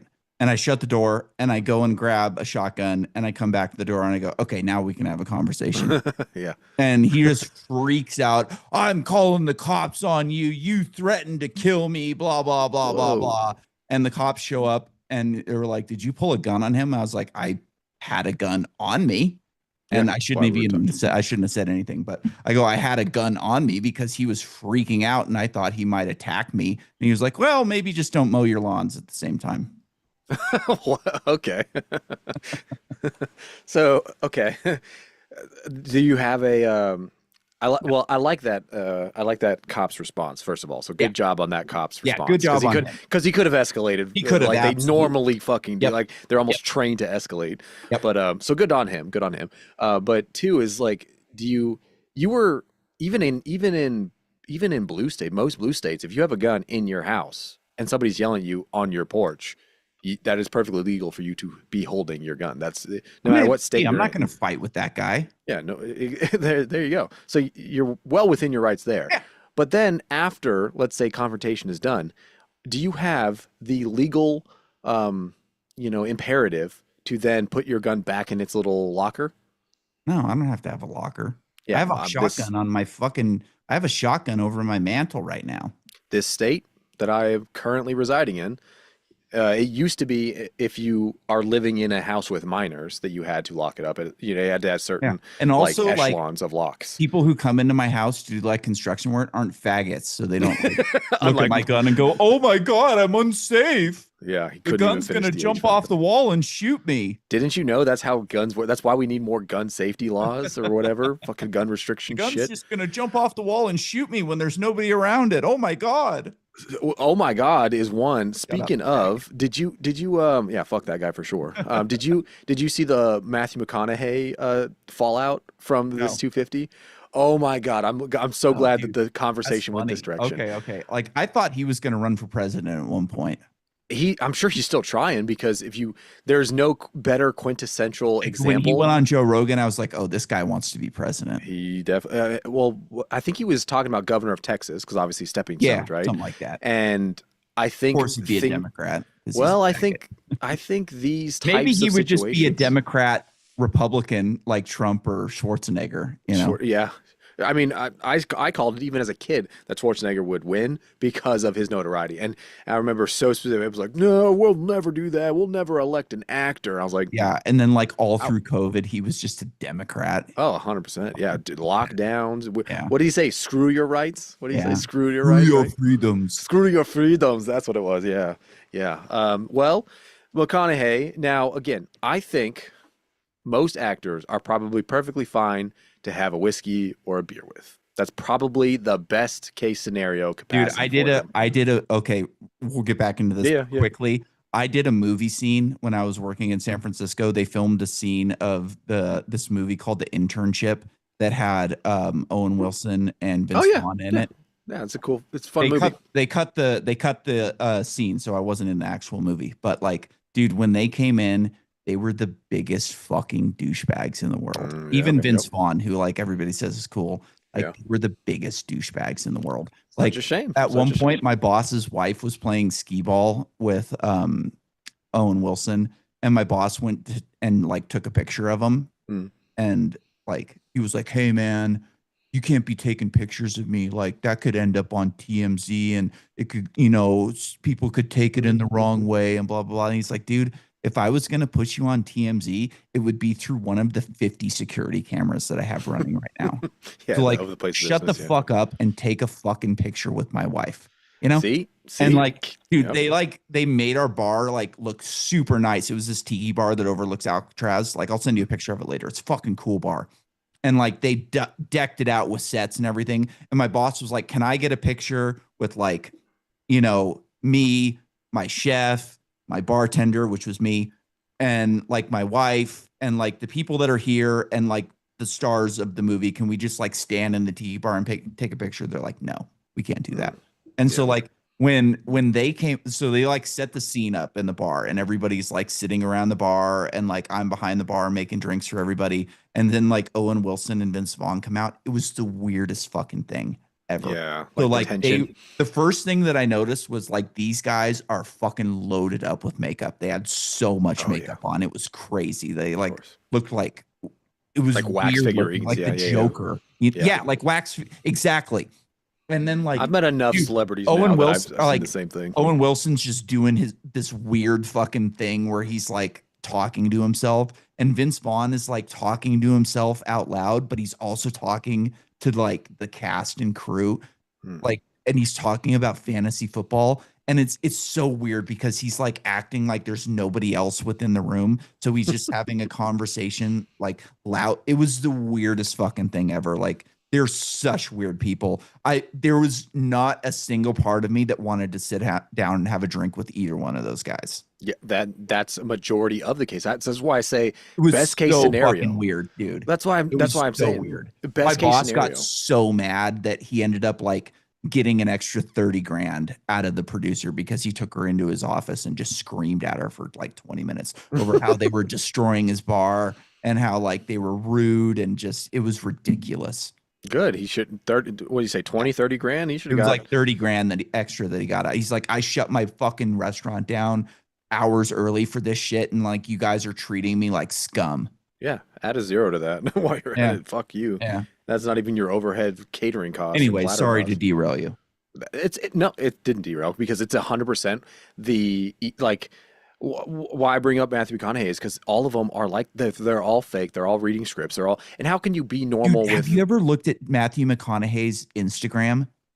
no, Oh, dude, I have not. I it's don't follow fucking any weird. celebrities. I don't. Like, I don't. This was a while ago that he got like an Instagram and he started making videos, and he was Mm. like acting on the videos, and you could tell that he was taking like multiple takes Well, to like put out like a short Instagram video. It was the weirdest fucking thing ever, and I think he just stopped doing them because he I'm was sure I've getting seen. destroyed in the Was it the comments. time that he was writing that book? Same I time don't as know. that, where I don't know. This was a he's couple like in his years ago. backyard. It's very sunny, and he's got This like was like his the tail end of COVID.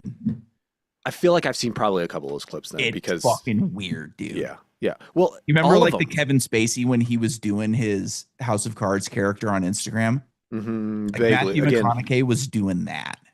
yeah. Well, But it you seen? wasn't like ironic or funny like that Kevin Spacey shit Right, right, was. right. I mean, Like, the Kevin Franco has been Spacey doing shit the. was funny, you You know. seen the Franco stuff where No, he's posting clips like that and he's talking about how like, yeah, he's they're eating they're all babies and douchebags, you know. they're. I feel like yeah. Again, best case scenario is they're mostly normal. You know, that's like the best case scenario because none of them are going to be normal. None of them are going to be functional like actual human beings. And the ones that are mostly functional or mostly normal, are, again, best case scenario, they're only like normal enough to have a beer with. You know, Yeah. or to have a casual hang with. That's a best case scenario. You Otherwise, see that they're arrest video, or it was a body cam video of the guy that is like in the TV show Reacher, where he like beat up one of his neighbors. oh yeah, and he He got let seemed off. Yeah, normal. That yeah. was legit. I was Honestly, like but fucking based.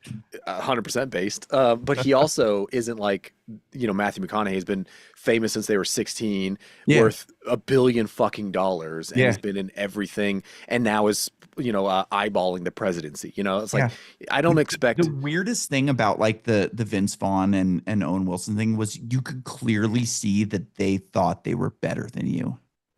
most of them. Well, That they didn't even have to acknowledge your existence they're because you're separate from scum. us, though. They You're really are. scum. And I They don't even really are. have to acknowledge your existence because you're scum. You know, to bring it to military side of the house, that is 100% the antithesis of most young, like most lower enlisted, most of the issues they have with the upper enlisted or not enlisted, Yeah. the upper leadership rather, because an admiral comes through, you have to shut the base down, you got to ring the bell, you got to call it over the one Dude, MC. Gavin Newsom cleaning up California when Xi Jinping, or cleaning up San Francisco when Xi Jinping comes for a visit. Exactly. You got to do everything and anything. And then when God forbid, because all of us dread it, I mean, 9 times out of 10, people are dreading it because it is the biggest clusterfuck of bullshit that has absolutely no bearing on actual like military day-to-day function. It has Mhm. no bearing on being good as a military. It just is how much ass can we kiss and how Mhm. tight can we pucker our own assholes Yeah. when Admiral so and so or General so and so or You want to whatever, smell his prostate. God forbid a senator comes through because then they're Oh, asking yeah. for favors, they're Yeah. Yeah. asking for all this stuff, and they're expecting it because they are better than And it goes back to this thing of they're separate from us, just like Mhm. celebrities. How often do they see the average person outside of their like chauffeur, their butler, their fucking nanny? They don't. They Yeah. they they Dude, wake up in silk when a sheets. senator or a congressman or a president goes, "My fellow Americans," you're just like, Fuck you. Yeah. fuck you, my fellow You Americans. spend more time in Yeah. Jamaica and You China never and had a Europe. real job in your entire fucking life, you piece of Exactly. shit. Exactly. That is the antithesis of this. And I bring up Matthew McConaughey because he thought it was going to go really well for him. He released this yesterday on the 3rd, this like basically like I'm just another country boy. Like we can Oh watch it yeah. if you want, you can hear it if you want, No, but I don't. basically he's just like, you know, America's great and I love America, and he's sitting in like this looks like a beer garden, like there's hops growing on Mhm. vines and stuff behind him, and it's like super well lit, super sunny. He's just outside in Levi's and a white t-shirt, and he's just talking Yeah. about how we should love America and how the idea of America is what we all stand on, and Yeah, that's and what his we Rolls need. Royce is parked in the Well, background. you don't see the Rolls Royce, but then everybody has been just taking him to town about how that, when he went to the White House and had that press address about gun rights and gun control, right? And he was talking Mhm. about how we need background checks, we need less guns in the hands of criminals, we need blah blah blah blah blah.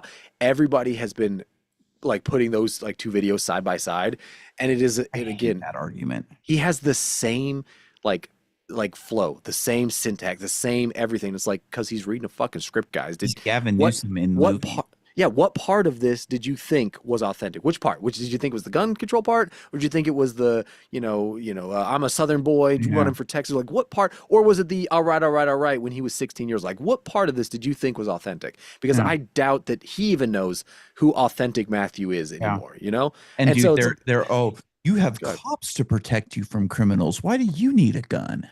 Yeah, in fucking Bel Air or wherever the fuck you're living at. I I'm was sure there's. watching an arrest video the other day where somebody was like, "You're supposed to protect and serve," and I'm like, "That's like the biggest misconception of like what cops are Of for what that cops are like for. you Yeah. could ever have. Like their job is to generate revenue for the state and build cases for the prosecutors. They are not here to protect you. Their whole thing is officer safety. Just go watch Uvalde. Mm. You've got Ooh, children in Uvalde's. danger and they're worried about officer safety." And You then know, there was that video, I'm sure you saw this on Twitter, where that like there was a shooter in Canada and the female officer like shot a civilian. yes, yes.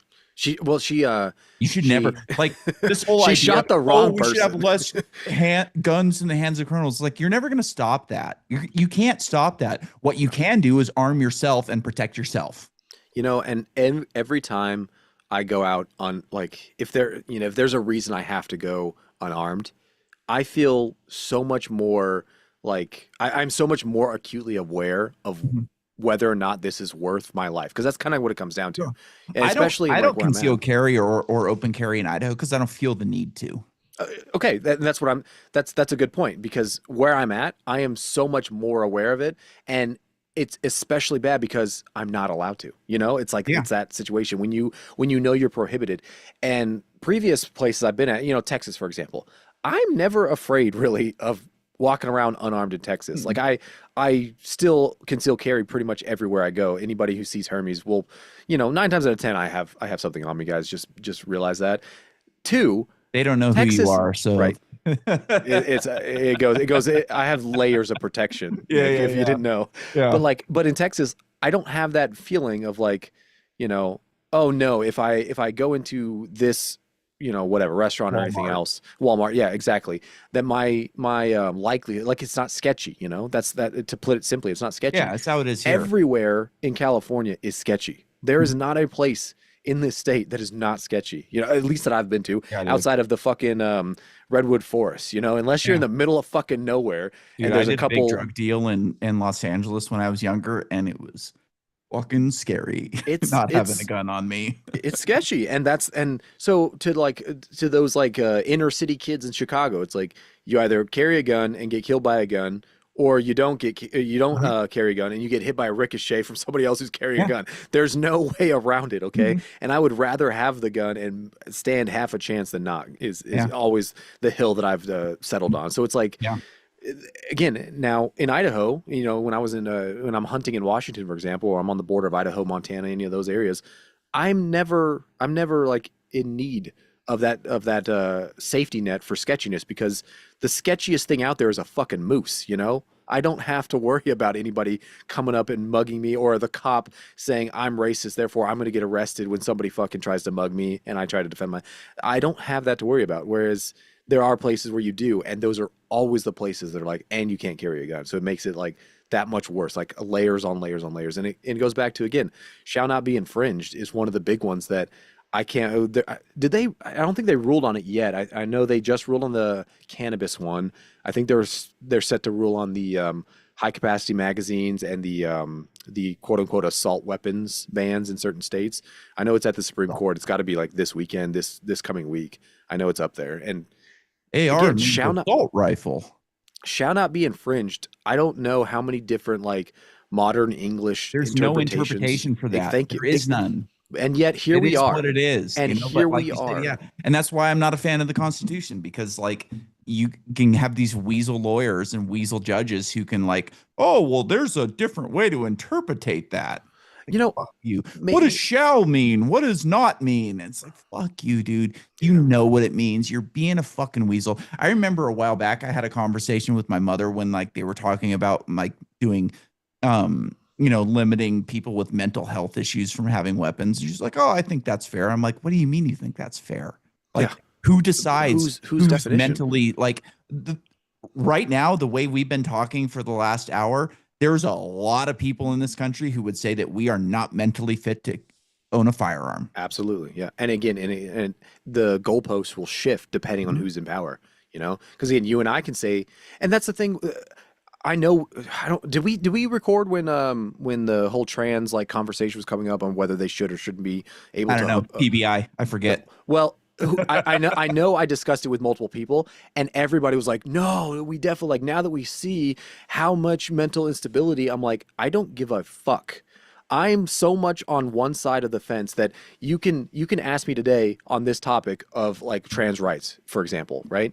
And they're like, "Oh, well, we gotta let them play sports." No, you don't. That's not a God-given right. You know what it is a God-given right that I do believe in as it relates to our Constitution and our top 10 amendments. The reason why it's number 2 is the inability to infringe on. It says shall not be infringed, and that includes they didn't know trans were going to be a thing, but trans are if they are citizens of this country, whether I like it or not, or whether I think they're dangerous or not, shall not be infringed. I am armed. I have my pistol. I have my shotguns, my AR-15s. If a trans individual, left, right, or otherwise, wants to do me harm, I don't care that they're trans. But if they are a U.S. citizen, I care that they have that unfringed right, period. Yeah. End of discussion, end of story. And everybody was like, you can't really, I can't remember which shooting. I think it was the one at the church where they killed a couple kids. And, tragedy, terrible. But you don't get to then decide. It was the right. It was like Fox News and all of them pushing. David Hogg. You do not get to then decide. Now that you have been against trans up to this point, and now they've done something that you can use as an excuse. This is how we got the Patriot Act. Fuck you. Yeah. You're not gonna trick me, okay? Yeah. It's not happening. Yes, I agree that there's mental instability there. Yes, it is in the DSM. Yes, we can talk about all those things. We shouldn't be like glorifying mental health issues. We absolutely shouldn't. There's a lot of things that we can address before it comes to infringing on the Second Amendment. Period. You know what? I watched the third Avatar movie the other night, and it wasn't good. Like, no, shitty. I hated the first, second, and I'm not going to watch the third. What the most disappointing part of the third one was for me is we still haven't explored gay and trans rights on Pandora. They're still binary over there. Yeah, interesting. I mean, what the fuck? Interesting. It almost seems like it's not how bigoted. Yeah, how bigoted are these fucking backward blue savages on Avatar that they have no problem like having a pregnant woman fight in wars, but we can't explore the trans and gay rights issues on Pandora yet. I mean, right? Yeah. I'm disappointed. You know what? That's a good segue. Citizen Vigilante. Have you seen that one yet? No. Have you heard the backlash of it yet? No, I have no idea what you're talking about. Fuck, man. I love it when we talk, because there's so many times that these things will happen. You're gonna love Citizen Vigilante if you haven't seen like the fallout of it. It's Armie Hammer in his like return debut role. Uwe Bolt, I think is the guy's name, or Uwe Boll something. He's a German filmmaker. He made like Rampage was the one that I recognized. He made a couple other movies that are kind of like notorious for being violence. What's the term? Like violence porn, basically. Yeah, glorification, exactly. Exploitation, that's the term. Okay. In film, they call it exploitation when it's like above and beyond. And so that's like his whole like his whole shtick. And this one is about I guess seemingly American. He served in the U.S. Army. So an American living abroad, taking over his recently deceased father's real estate business. And it doesn't like specify the country, but it's a European country that is, in his words, overrun with migrant crime. They're all the same. It doesn't matter which one it is. They're the size of Rhode Island most of the time, so it's not like they're all the same. Yeah, it's not like it's a real country. But it's overrun by migrant crime. And so basically, as a clear example of what the movie's about, there's a scene where he murders an entire Muslim immigrant family. I think they're Syrian refugees. The son, Based. Well, the son was in a gang rape case against a girl.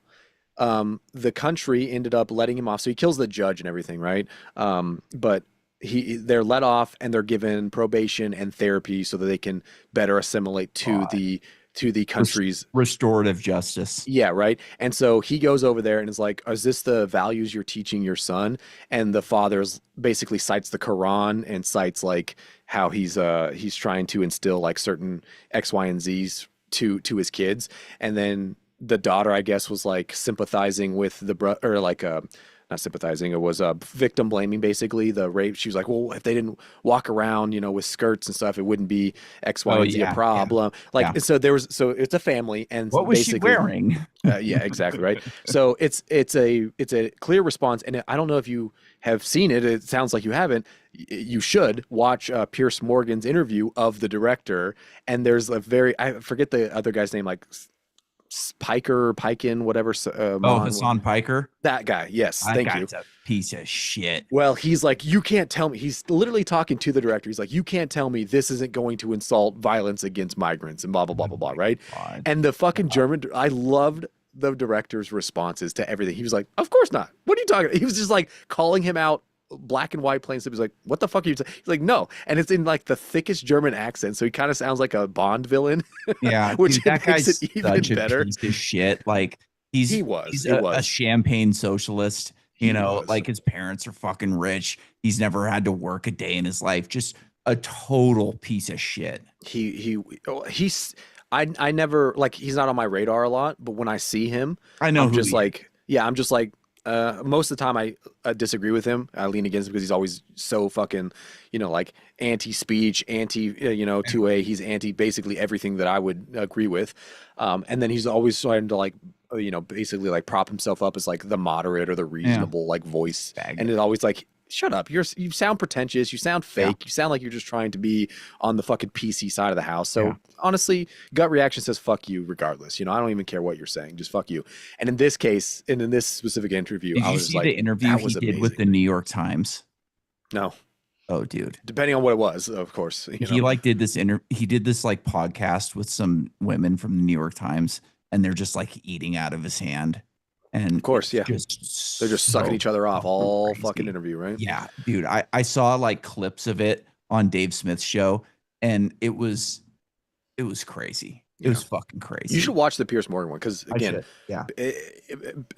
Everybody always has like different opinions on like the different interviewer. Carl Pierce Tucker Morgan out does a there. good show. Like Well, he does a entertaining. great show. Like it's Entertaining nonetheless, right? He brings on people that disagree with each other, and they scream at each other. And It's they scream fucking at each great. other. Yeah, That one was one of those, and it's a short one. It's only like 30 It's like minutes. the Jerry Springer of politics. It's fucking It's great. so good. This one I like his specifically show. was so good because the UA He brings those he brings those Mossad fucking spies on and has them like say just the most horrid shit, and you're just like, holy crap, did you really just say that? and they look dead, like right dead. down the barrel of the Yeah, you camera. wouldn't be Yep. like, Yep, yeah. Crazy. This is a good one because I recommend you also watch the movie because Elon actually put it out on Twitter for like 48 hours for free. What's that it people could called? watch Citizen Vigilante? Citizen Vigilante. Now, Okay.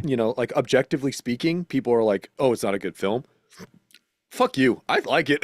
Yeah. I'm gonna say right Is it now. one of those ones where like the tomato score is low, but then the audience score is like fucking Yes. through the roof? Yes. I don't know that the audience score is like super. It's not like 90%. It's probably like 60 or something. Mm-hmm. But overall, yeah, the critic score is like 0. They fucking hate it, and it made me. I was curious. Because Like they're political operatives, well, as somebody who, so I They did can't like something that like throws shade on their worldview. 100%. And again, there was parts of it where it's like incoherent. It's kind of like silly, in a way, which is fine. Like I like B movies, but I didn't know that he was the director of like Rampage or like Attack on Wall Street, and those are objectively like I enjoy them as like snippets of exploitative exploitation films. And like Rampage is about like a mass shooter, and then it has a Rampage 1 and 2, and the second one is all about how like we've fallen as a country, we're not following the Constitution, and basically he takes over. I can't remember if it's the White House or the House of Representatives or something. Like he locks it down and is able to, or that's his ultimate plan or something. And he just goes on like this rant, and he's like producing these videos for YouTube and whatnot. And it's just like this interesting like in my interpretation of it, this interesting like commentary on the violence that ends up being necessary and what the founding fathers would think of these types of extremists today. That's how the second one is like interpreted. The first one is like same thing. It's just like a school shooter. How do you get like these underprivileged, underclass types of white what's white kids who don't have direction, like not underprivileged, but you know what I mean? Like you don't have Yeah, direction, you have all this I pent can't up think of the violence, word. you have all this aggression and like, unspent aggression, I guess is what I'm thinking of. Okay. And it's like, where does that go? Boom. This is what he decides. He's like a driven, and a driven, focused dude, Marginalized. That would be the marginalized. word. That's the word. Marginalized whites. Exactly. And what does it lead? It leads to, these mass shootings. And then it even makes you kind of side with him because there's this scene where he like goes into this beauty salon and it's like all these, very stereotypical Karen type figures and he puts them all together. He rounds them up into like one room and they're all kind of like, obviously scared because he's a fucking fully armored, like, double wielding Uzi, individual mass shooting the fucking town that he's walking through. And so they're like scared, but they're kind of like quiet. So there's like, like little like sniffles and whimpers, and he just goes chirp chirp chirp chirp chirp chirp like little birds. Because earlier in the movie, they just had everything to say, they had everything to gossip about, they had everything to chirp about because he was walking down with his little American flag shirt, his cutoff shirt, and they had everything to chirp about. So then he's just sitting there as the moment as like the power dynamic has switched, and he's just sitting there, and it's like the hilarity, the absurdity of the society. It's like, yeah, when the chips are down, all of a sudden, yeah, you don't have as much opinions about this and that. You're ready to say anything to save your life. You're ready to make a giant body, a giant pile of bodies to hope that you're on the bottom end of that pile and you don't get shot. Like it's all bullshit, right? And it's like one of those quintessentials easy like snippets that, again, I didn't know that was the director for those previous films was also the same director, but after I watched it, I looked up his IMDb and I was like, oh shit, this is the same guy that did Attack on Wall Street, where his wife I haven't dies seen because any of those movies. Attack on Wall Street is probably, in my opinion, the best one of the ones I've seen of his. The wife dies. It's the same dude who's in a Prison Break. I forget the guy's name. The main. Not either. I don't No. watch a ton of movies. Oh fuck! What's another one? You see Blade Trinity? Yeah. And he's like Dracula. Yeah, he's Dracula. That dude is I don't remember that. You'll recognize him. Point is, his wife dies, insurance won't pay, and then it turns out it's because of the 2008 collapse. They're like insolvent as an insurance thing, and so he basically goes as the title suggests, Attack on Wall Street. He just starts sniping all the Wall Street like execs and bankers. Some good movies on the 2008 collapse, like Margin Call was good, and Too Big to Fail was good. I don't think I saw Too Big to Fail. Yeah, Margin Call was really good. I think Margin Call was the one that had. Margin Call's a good one.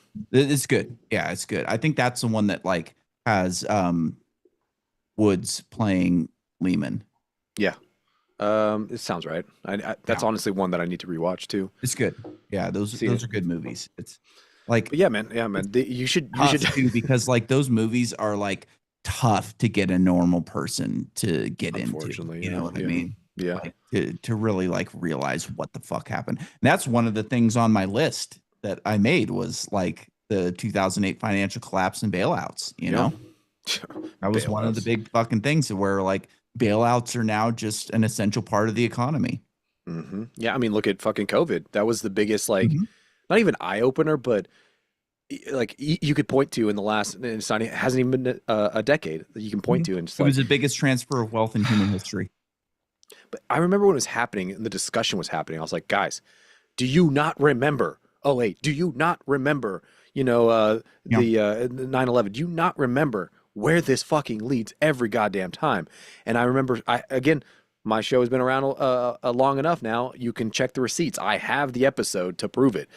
This does not end well. It never ends well for us. Yeah. I'm not an economist, but this sounds like inflation.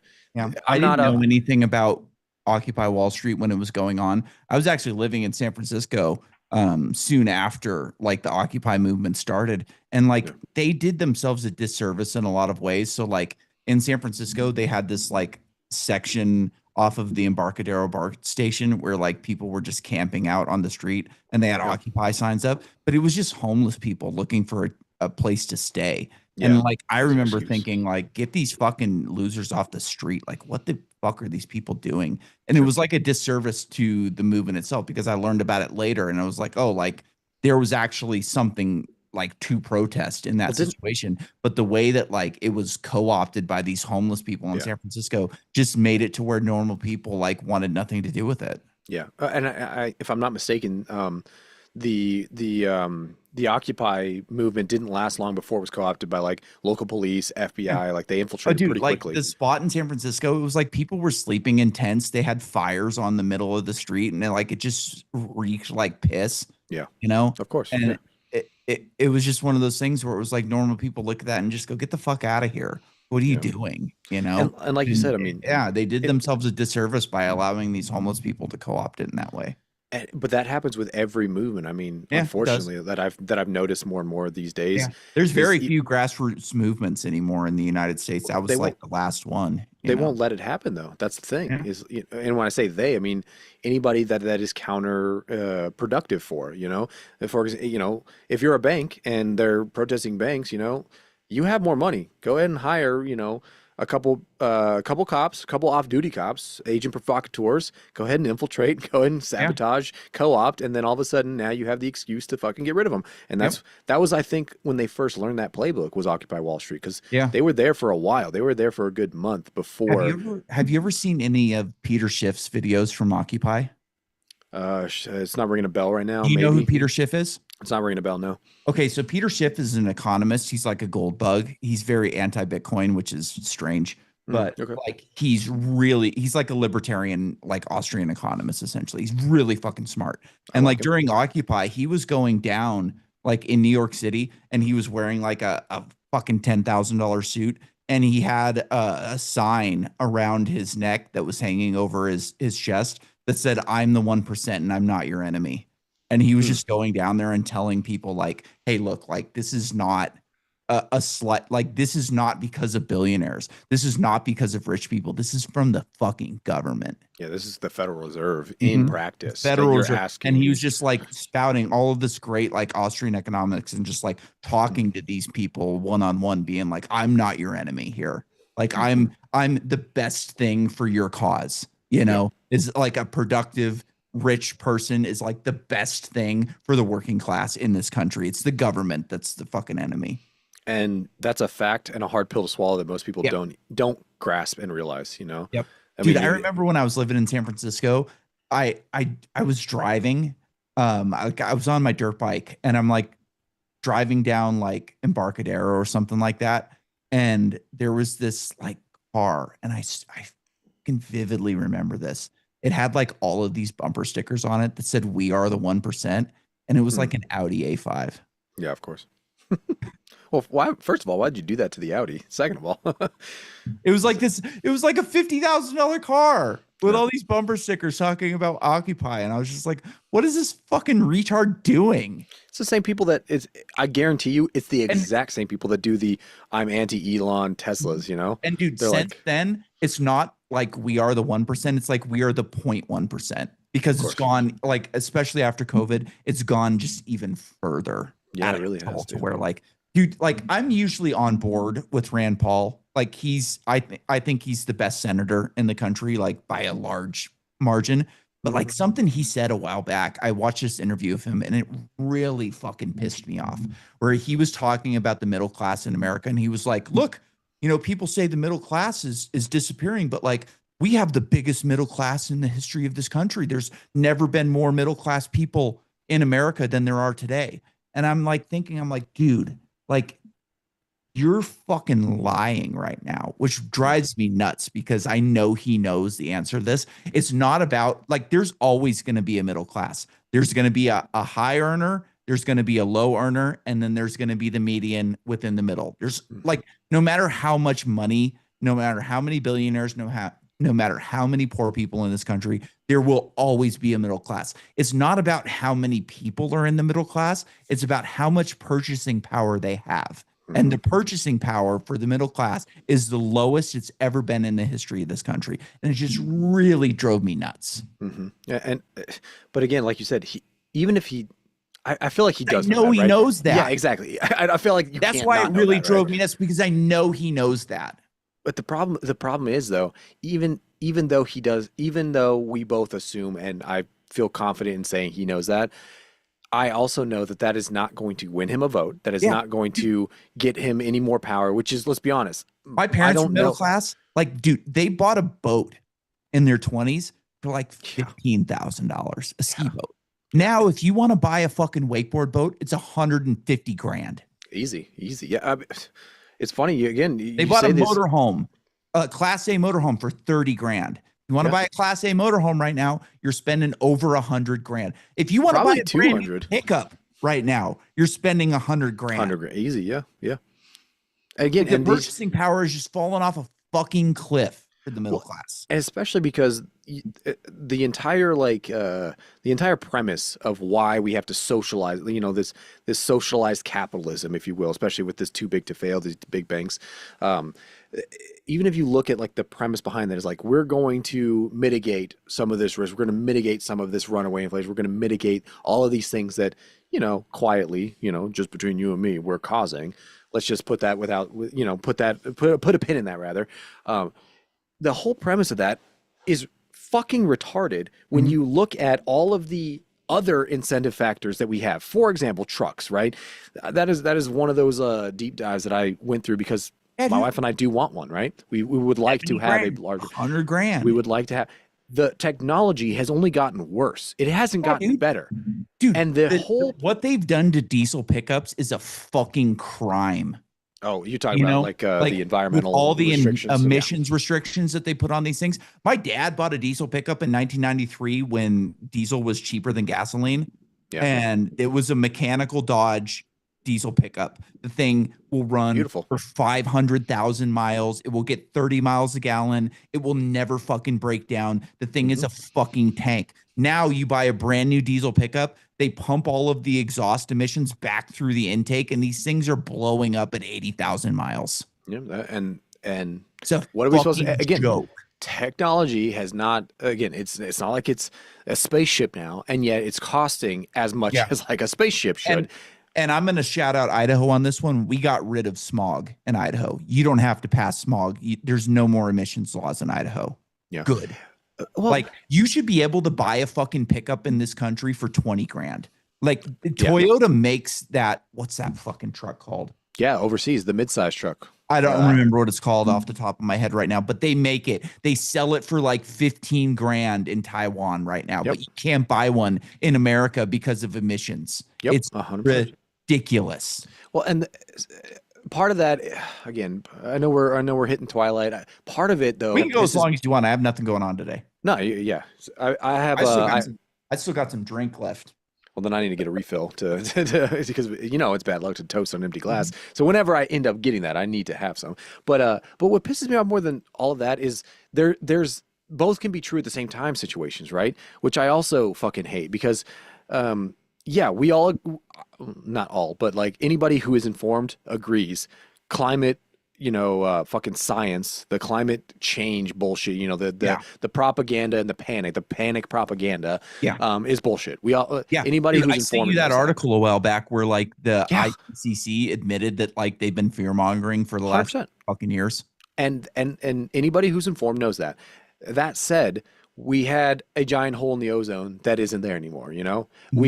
We did have DDT that is really effective in pest control, but is harmful to species and harmful to each other. Like Mhm. you can have things that or leaded gasoline. It Mhm. definitely is great for efficiency in engines and Yeah. failure to Like, knock. However, it is bad for IQ and yeah. And development this of is something children. I was thinking about yesterday when I was driving, and this is something I've thought about for a long time. The environmentalists, like, they focus on the wrong fucking things. They focus on CO2 as Mm, like the yeah, worst enemy to humanity. When I'm sure you're familiar with the windshield phenomenon, right? Like, windshield phenomenon. okay, Oh, with so bugs, right? bugs. Yeah. Like when we had a Class A motorhome in the early 2000s, you couldn't drive that thing for fucking 100 miles without stopping at a gas station and 100%. cleaning the windshield because it was a straight windshield. I Yep. never wash my windshield anymore. Same. Yeah. The fact the amount of Never. times I have bugs Like and I've that's a gone cross fucking country. problem. Yeah, and I've gone cross country now multiple times. Yeah. Yeah. I never have to clean my windshield anymore. That's a Eh, problem. The bees disappearing. That's a fucking problem. huge. Yeah. There's that mycologist guy that's been on Joe Rogan a couple times. Paul Paul Stamets. Stamets. Yeah, Yeah. like he's got a plan for saving the bees where all you have to do is buy this little bee fucking catcher Yeah. that I think I remember him saying on Joe Rogan, I don't remember the amount, but it was not a lot. It 50 was like bucks. it was like a couple $1 million, if the government would just like invest in Oh yeah, his yeah, bee catcher thing, and yeah. like we could save the bees with this guy. But the climate, It's not on there. crazy Yeah, Greta Thunberg doesn't care. it's not on the agenda. It's all Exactly. CO2. Exactly. Yeah. It's not on the agenda. How much is going to cost to make, and how much is that is going to have to be Yeah. actually out of our pockets versus Yeah. what we can say we're doing that looks Yep. good but doesn't And cost us anything. and like RFK is a slimy politician in a lot of ways, but like he's very like in his last presidential run, he moved a lot further to the right on climate policy than he had been like for the remainder of Yeah. his life. Yeah. But he said one thing that is absolutely true. He said that like basically what you want to do is have efficiency, because if you're not efficient, you're wasting. And Yeah. wasting is a drain on capitalism. So the more efficient you can be, the more clean you can be, the better the environment's going to be, the True. better like, rivers are going to be. Like you just want to move towards efficiency. And like, I don't know that he necessarily believes any of that shit, but that's correct. Yeah. That I was going to say, I completely support that. 100%. Yeah. I don't. Back to like, how do we get here? Yeah, we didn't even touch my list. We've been kind of flirting with it because we touched on the Federal Reserve and '08 and Federal Reserve, War on Terror, and World War II was a big one. That's kind of like our, what do they call that? The like the tipping point. No, what do they call like when a superhero gets his powers for the first time? It's like the gets his powers for the first time. Yeah, like lore building, I guess, is all that's coming to mind. It's like I don't know the term that I'm looking for, but it's like the Messiah like moment. the beginning of our fucking story of being the empire. You know what I mean? Okay, the origin story. That's what I'm looking for. Like World War II is kind of like our origin story in a lot of ways. Our modern U.S. We saved the world from Nazis. If not for World War II, everybody in this. My dad used to say this all the time. If not for World War II, we'd all be speaking German right now, which is like ridiculous. You know what I mean? Like Germany was never coming to America, regardless if we, changed our entire fucking production base to military equipment or not. Like that just wasn't going to happen. This is not. What's that show that PKD did? PKD. Yeah, it's that show. The Man in the High Castle. That was never happening. Oh, I haven't seen that one actually. Oh, dude, I've heard you gotta of watch it. The Man in the High Castle. That's a great fucking show. I have heard of it. I haven't seen it. Have you dug into PKD at all? No, I have not. Oh shit. So Philip K. Dick's like The Man in the High Castle is about like what if the Allies lost World War II. Right. Yeah, and we talked about this last. We did. Okay, I thought similar things that we to you or not, but he thought that like alternative realities existed, and that like the simulators kind of like rewrote reality, and like he had memories of the previous. Right. Yeah, that's where a lot of the Mandela effect. I couldn't remember if I talked that with you or not. I know I talked about it recently. I love it because I remember after we talked, I was like, you know what? That's one of those blind spots that I know I have and I have yet to fill, because I know he outside of Blade Runner, like I have no knowledge of his work. And anytime you've seen A Color Out of Space, right? Yes, I have seen that one. I thought that was Lovecraft. Oh, maybe that was Lovecraft. Yeah, I thought that was Lovecraft. Maybe that was Lovecraft. You're right. But again, I love Lovecraft. They're both on the same. There's a PKD show or movie called Radio Free Abernath that's good as well. Like you should just look up PKD like like movie or show. Yeah, like body of work basically. Yeah, exactly. And point to all of the incarnations. He was out there. Like that guy had a mind on him for sure. See, fucking those are anytime somebody's like, who would you invite on the show, that's dead or whatever. I have one of those lists that doesn't look like anybody else's list. Like a lot of the people that I would love to talk to, that's one of them. Would be like, why would you, some author, I'm like, fuck you, just listen to this guy. He did that. H.G. Wells, that is like movie with Keanu Reeves and Robert Downey Jr. where it was like weird. Oh, Scanner Darkly. That's a Scanner cool Darkly. movie. That's a PKD. Yep. That is okay. Okay, so Yeah, I'm familiar with that one. that's See, my that's the, movie. but again, it's a blind spot where it's like even if I know referential things that I can Mhm. point to, it's not like I don't have a foundation in Yeah, him that I and dude, I like don't know of it Blade Runner enough. is my favorite movie. I think that's like the best Yeah, movie ever made, androids personally. believe or It's androids dream of it's electric sheep, right? so fuck. That movie is so fucking good.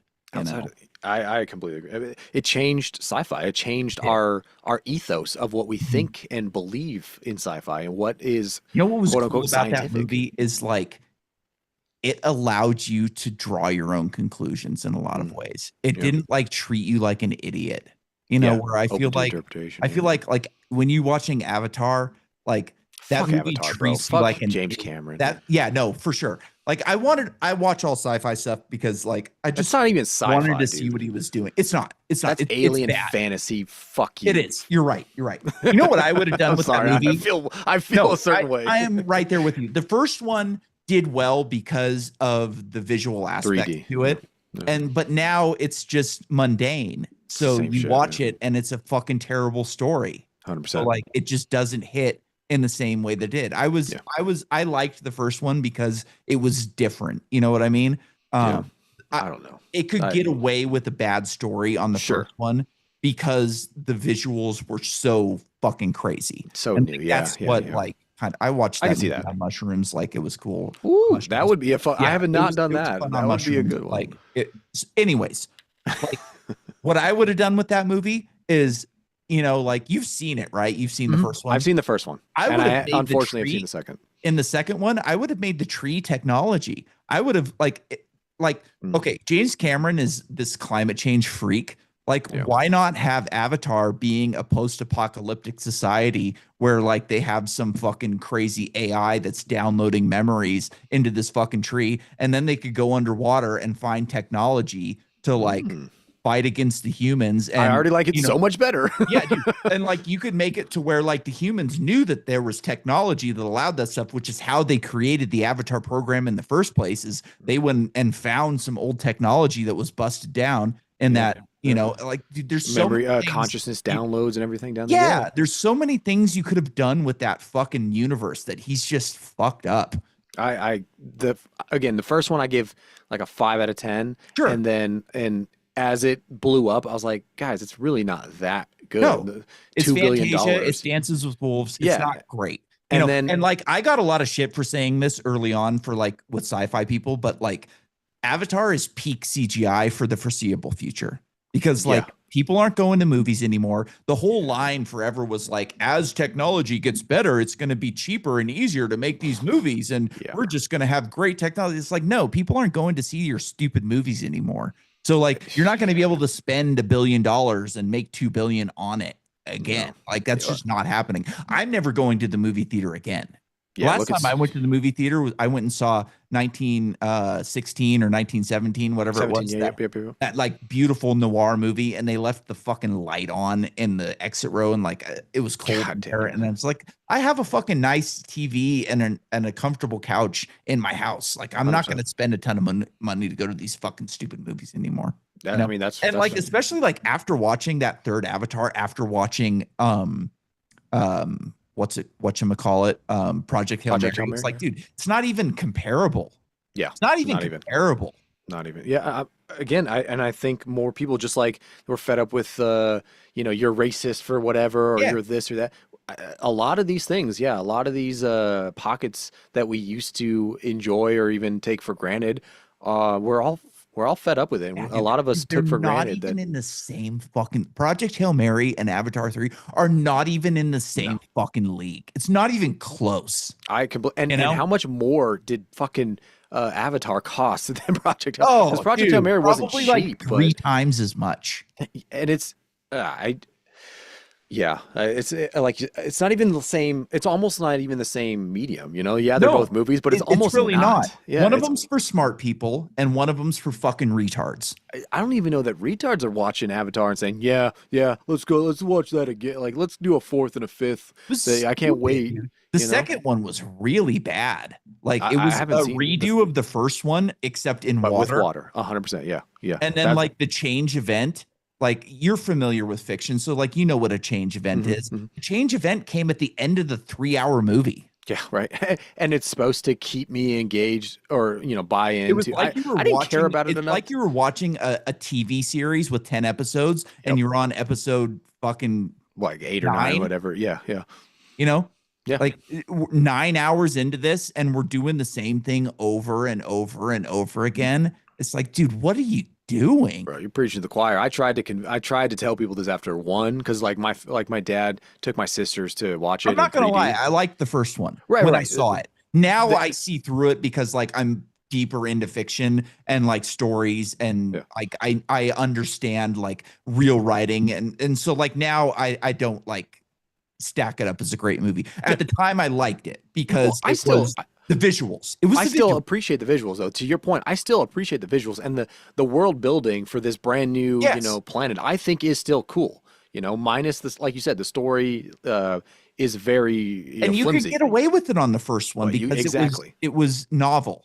It was a exactly. But novel. then if you're It gonna was a go, novel technological advancement that was like, whoa, we've never seen anything like this yeah, before. yeah, Like I watched it 100%. in 3D in a movie theater and was like, holy shit, this is fucking crazy. And You know? and again, I'm right there with you. But that's all five But points you that I'm can't get away attributing. with that on the Exactly, second and third one. You have to exactly. have some substance to it, and it's just not there. Yeah. Didn't they say again, I haven't seen the third one because I wasn't going to No, see the second one. I ended up falling into watching it, unfortunately, it was exactly I what I was expected. able I to hated it add so like much more. Disney to my streaming thing for like $1, so Yeah. I watched it. Yeah, I was signed into Disney Plus on one of my Because wife's I have Hulu already, so I was able to add Disney for like $1 yep, yep, yep. or That's something how I like watched it. that. I watched And it like the I same watched it. way. That's Yeah. how I watched And it I too. was Yeah. just like, this is dumb. Yeah. Like halfway through, I'm like, I'm bored.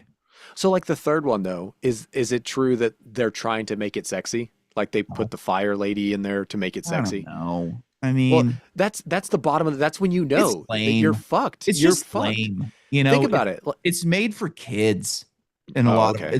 it's like a kids movie in a lot of ways for adults. They're See, treating adults like children. well, when don't they? Because that's the number one thing that I hate about sci-fi oftentimes is when they It's fucking just so basic, stupid. dude. It's just a basic bitch movie. Yeah. I'm never gonna I say never, but Don't watch it. I don't plan to Like, watch I it. don't know, watch it if you want to see how No. bad it is, No, but I'm like good. don't I'm watch good. it because it's like worth watching. You know Watch what I mean? Citizen Like Vigilante because it's so good, yeah, or so I'll bad it's watch that. good.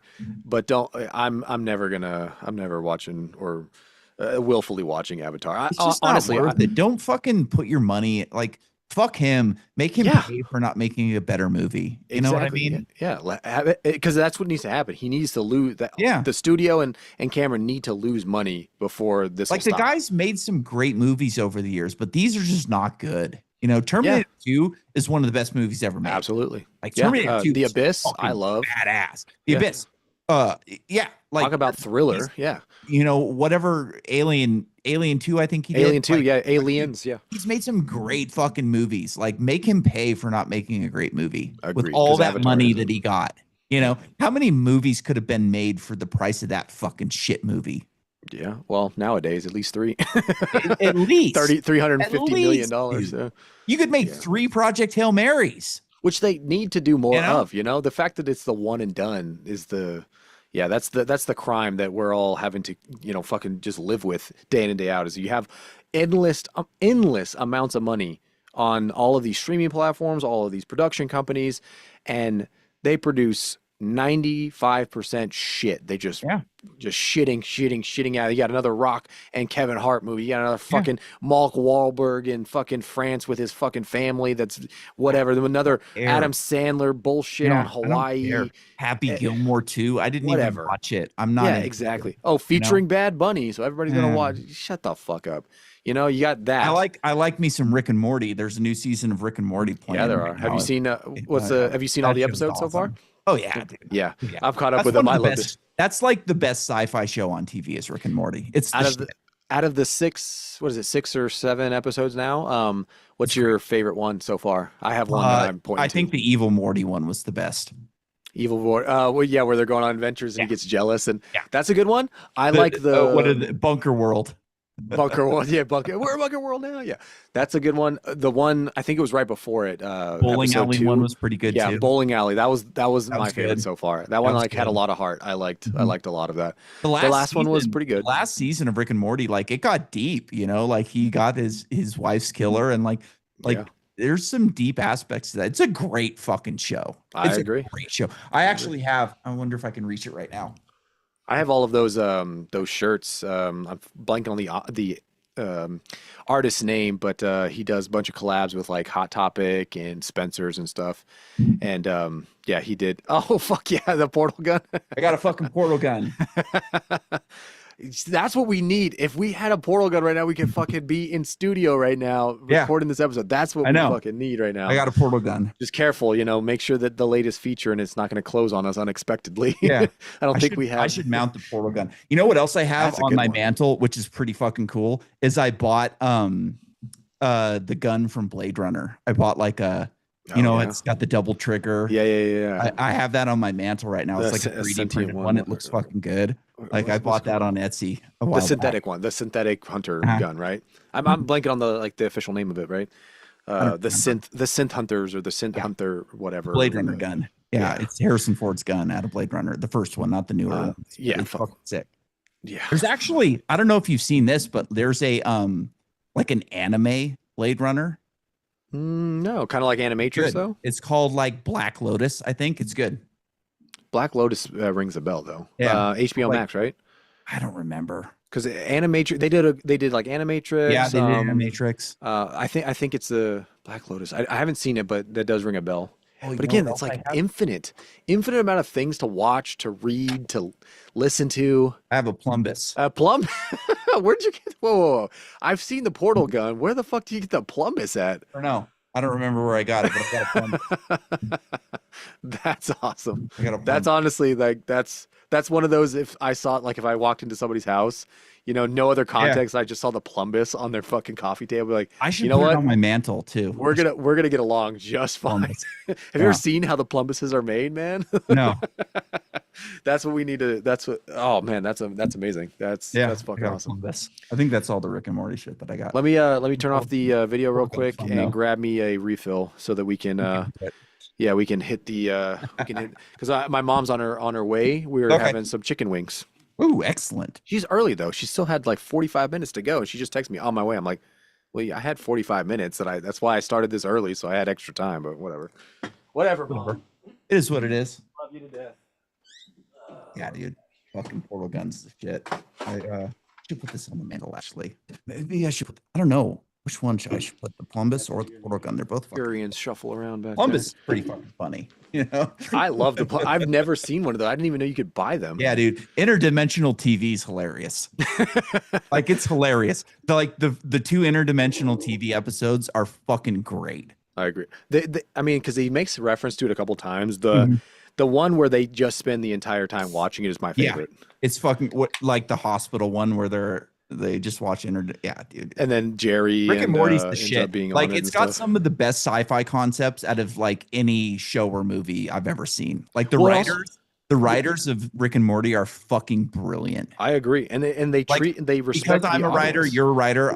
I watch a lot of shit. Like I was just explaining what I would have done with Avatar. I watch movies and TV and think like, what would I do? Same. Rick and Morty is like one of the few pieces of media that I consume where I don't think about that at all. Yeah, Because I that's a know good- like no matter what I would have thought of, it's not going to be as good. Mhm. Well, Like, and then they're just good. They get it. yeah, and you go through each episode, and you're like, you're following like their main thread, I guess you would Yep. call it, and Yep. then you watch it a second time, you're like, what the fuck? They had this other Yep. thread going this entire Yep. time that I just realized was interwoven. I'm Yep. like, fuck, guys, god damn it, you're good. And again, Yeah. it's like they don't dummy any of it down to the Mm-mm. quote unquote It's average Smart audience member. people. It is Yeah. for smart people for They sure. just let it go, Yep. and if you notice, you get it, you got Yep. it, boom, done. There's and again like the time cops, they'll have like throwaway paradoxes that they reference, like Fermi, not Fermi's, crap, like quantum entanglement, for example, and Yeah. they'll just have a throwaway one. He's like, when he goes, does the evil Morty and locks him up in prison, he's like, nah, not here, man. Yeah. You're getting the Yeah, short dude. end of the staff, and it's like. if you don't understand what he's referencing when it talks about just the idea of the infinite infinity or like Mhm. irrational infinity, that just went over your head. You just like, no, he's talking about prison. No, that is Mhm. hilarious to me Yeah. that they don't spend any extra time. It's just a throwaway line. It's just part of the dialogue. They'll That's have like a small, tiny like throwback or just like throwaway line that most people like won't catch, and it's just like, oh, dude, that was so funny. You yeah, know, infinite possibilities with the time cops. I thought was so because great. again, that whole episode is built around Yeah, that concept. And again, they never even stopped for a second to explain it. They just they don't need to. that's the You episode either that we're know or doing. you don't. I love that's again because you know how many times you see that in like Interstellar, for example, and they're fucking like using the salt and pepper shakers. You're like, Sure. well, and they're drawing Dumbing fucking it down for the diagrams. audience. That's why I like Blade Runner so much. Is it's not dumbed down in any Yeah, way. They're not like feeding you the answers to like what you think. yeah, this is the universe. You know, Except, like like you either here, understand, this accept, or is you what don't. happened. Figure it out yourself. Like the Yeah. end screen of the, of the director's cut where he finds the, the paper mach or the Oh, the swan. origami Yeah, yeah, yeah, yeah. unicorn. And it's Is like it unicorn or swan? Yeah, yeah. they don't tell you that like that guy knows Harrison Ford's memories. You got to figure it out yourself. God, You that's know, such a good movie. it's God damn, it's fucking such a good movie. great. Well, And like I that do have a last tradition though. scene with Tears in the Rain is just fucking It's beautiful. timeless.